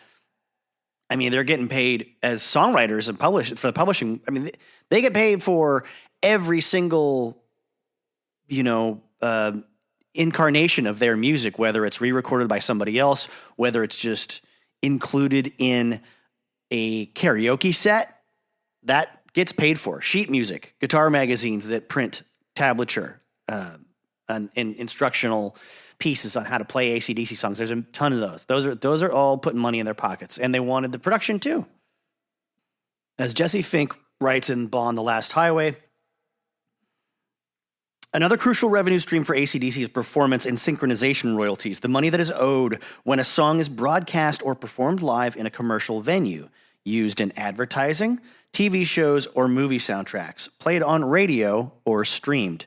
This, by the way, I'm interjecting as your narrator, is why at sports events and like ESPN coverage or any TV coverage of a sporting event, you're never going to hear the music that they're playing in the stadium coming through their equipment, their broadcasting equipment, directly. It's heard in the room, as it were, in the crowd, in the air of the stadium or, the arena or the Coliseum, passively. You can't collect money from ESPN or any, sports coverage for doing that. If they piped it through their own equipment and then mixed it in with the sound that was going out, like, studio wise, mixed it with the people talking and discussing the event, blah, blah, blah, that's one thing. But if it's just like playing during a parade and you have someone standing out near the parade with a microphone and Highway to Hell is in the background, you don't have to pay for that. Back to the text. It's nice to think these royalties are equally split 5 ways between each band member, but they only go to those who have writing credits. Just to be sure they got all their entitlements, though, Cliff Williams and Brian Johnson, so Cliff Williams, bassist for most of AC/DC's career, though not the original one, took the precaution of hiring longtime Led Zeppelin attorney George Fearon, a step that caused immense friction within the band. So much so that some long-lasting friendships were lost. At AC/DC's 2003 induction into the Rock and Roll Hall of Fame, tensions were running high. Fearon represents both men to this day. This is also the book. I know I've said don't read it to some people and read it to other people over the course of these last 3 episodes. This is also the book to buy if you want to sort of get everyone's opinion and angle on how Bond died, where his stuff was when he died, who was in possession of his writings, how much of it was, scooped up the day after his, body was pronounced dead, and the speculation about whom scooped it up out of his flat, how much Angus had of Bond's stuff in his flat and where that might have gone, things like that. Also endless speculation on whether or not Bond was an alcoholic. People that say they watch him drink like a whole bottle of scotch, in an hour and act totally normal and say he wasn't a big drinker. Things like that. Now, let's talk about the cute little thing that I discovered while I was doing research for this episode. Caught it on a little AC/DC Reddit discussion thread. And I had to go find the episode of The Cosby Show from season 1 titled The Younger Woman to see classic in his prime of being America's dad on television, Bill Cosby, making jokes about AC/DC, though not really AC/DC. It just is one of those things that gets under my skin because it's so lazy and it's so typical of the establishment, the parental establishment of trying to uphold certain kinds of values and wagging their finger at rock and roll and teenage culture. Did you know about this episode? So Cliff Huxtable is awakened from his slumber by loud music coming from down the hallway in his two oldest daughters' room. You know, this is the time when they had the two eldest daughters. One of them was the boring one that got married and went off to just sort of have her own life and only came back every now and then for special episodes. And then the other one was Denise, who was seeing Lenny Kravitz at the time when he was still called Romeo Blue, until she went off and did a movie with Mickey Rourke called Angel Heart that got her, I think if she wasn't already out of The Cosby Show, she was prevented from ever working on The Cosby Show again by Bill Cosby because there was dirty scenes in the film this adult woman was doing with her nude body. The basic synopsis of the scene is Cliff hears obnoxious music, thinks it's coming out of his own radio at first, can't turn it off, realizes it's coming from down the hall, runs down the hall to confront his two teenage daughters and turn the music off, and then holds up a copy of AC/DC's High Voltage and marvels at the image on the cover. Now, the AC/DC music sounds inexplicably like Arthur Brown or something. Check this out. This is what they play.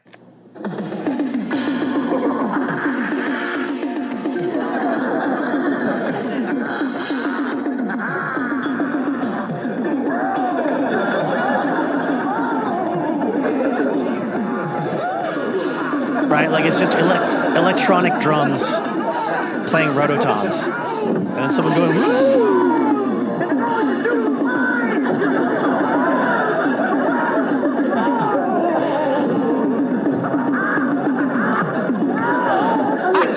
Screaming and yelling. Did we wake you? And he's running down the hall and he gets into the eldest daughter's room that they share, and he hits the button on the stereo.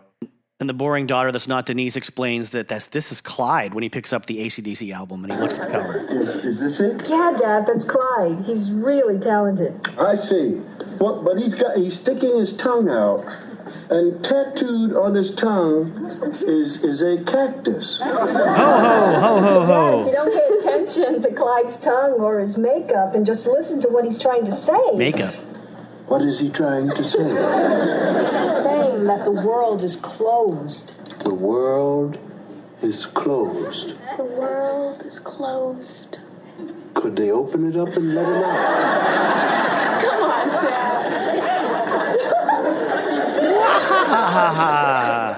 This is something that always drove me bonkers as a kid, and they always get it wrong. Like these fuddy-duddy, square old people don't know how to write about rock and roll.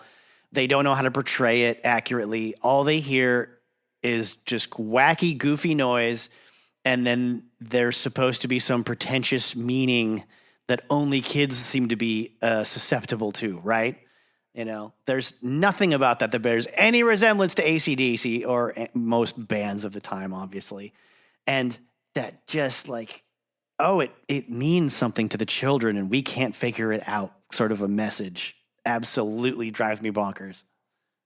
That's for parents that believe their kids are living in some sort of a John Hughes movie, weird fantasy wonderland. Anyway, hopefully that won't get flagged. If it does, I'll just have to delete that audio and just leave in me talking about it over nothing. I know that seems random, but to me it's not. It's just another one of those stupid mid to late 80s anti-rock and roll things. It ties in with Maximum Overdrive and horror movies. It ties in with AC/DC being blamed for kids committing suicide. It ties in with all kinds of negative messages sent to parents in America about really cool, innocent things for the most part. Things that scared parents the way EC Comics scared parents and the way Elvis Presley scared parents.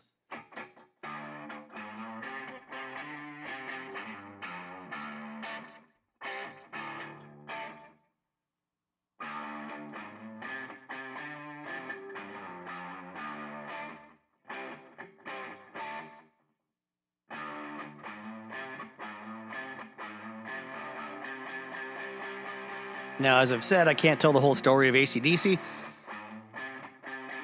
so I won't. I'm going to wrap it up. I'm going to say thank you very much once again to everybody who's given this even 5 minutes of a listen. If you care this much about rock and roll, this is a good thing about you. This is a valuable part of your character. This is admirable that you even care about the lives of other people that have done things that make your life better, and that you care about the creative process. And if you care about movies that are fun to watch over and over again, even though people tell you that you shouldn't, professionally and personally, there's whole industries of people that want us to believe liking this music and liking these movies makes us awful, awful human beings. There's only so much of that you can take, and only for so long. And as you get older, you realize that they're just doing it for a paycheck. They don't care. They don't have real values or morals, really. They just need talking points. They just need someone to put down.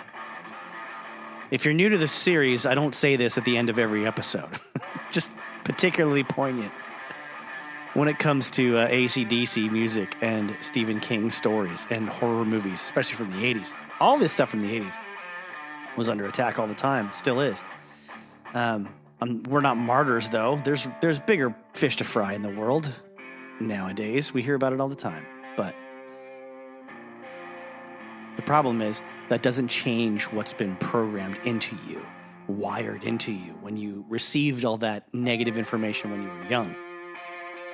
So may shows like this be an antidote to that negativity and the predatory behavior of critics.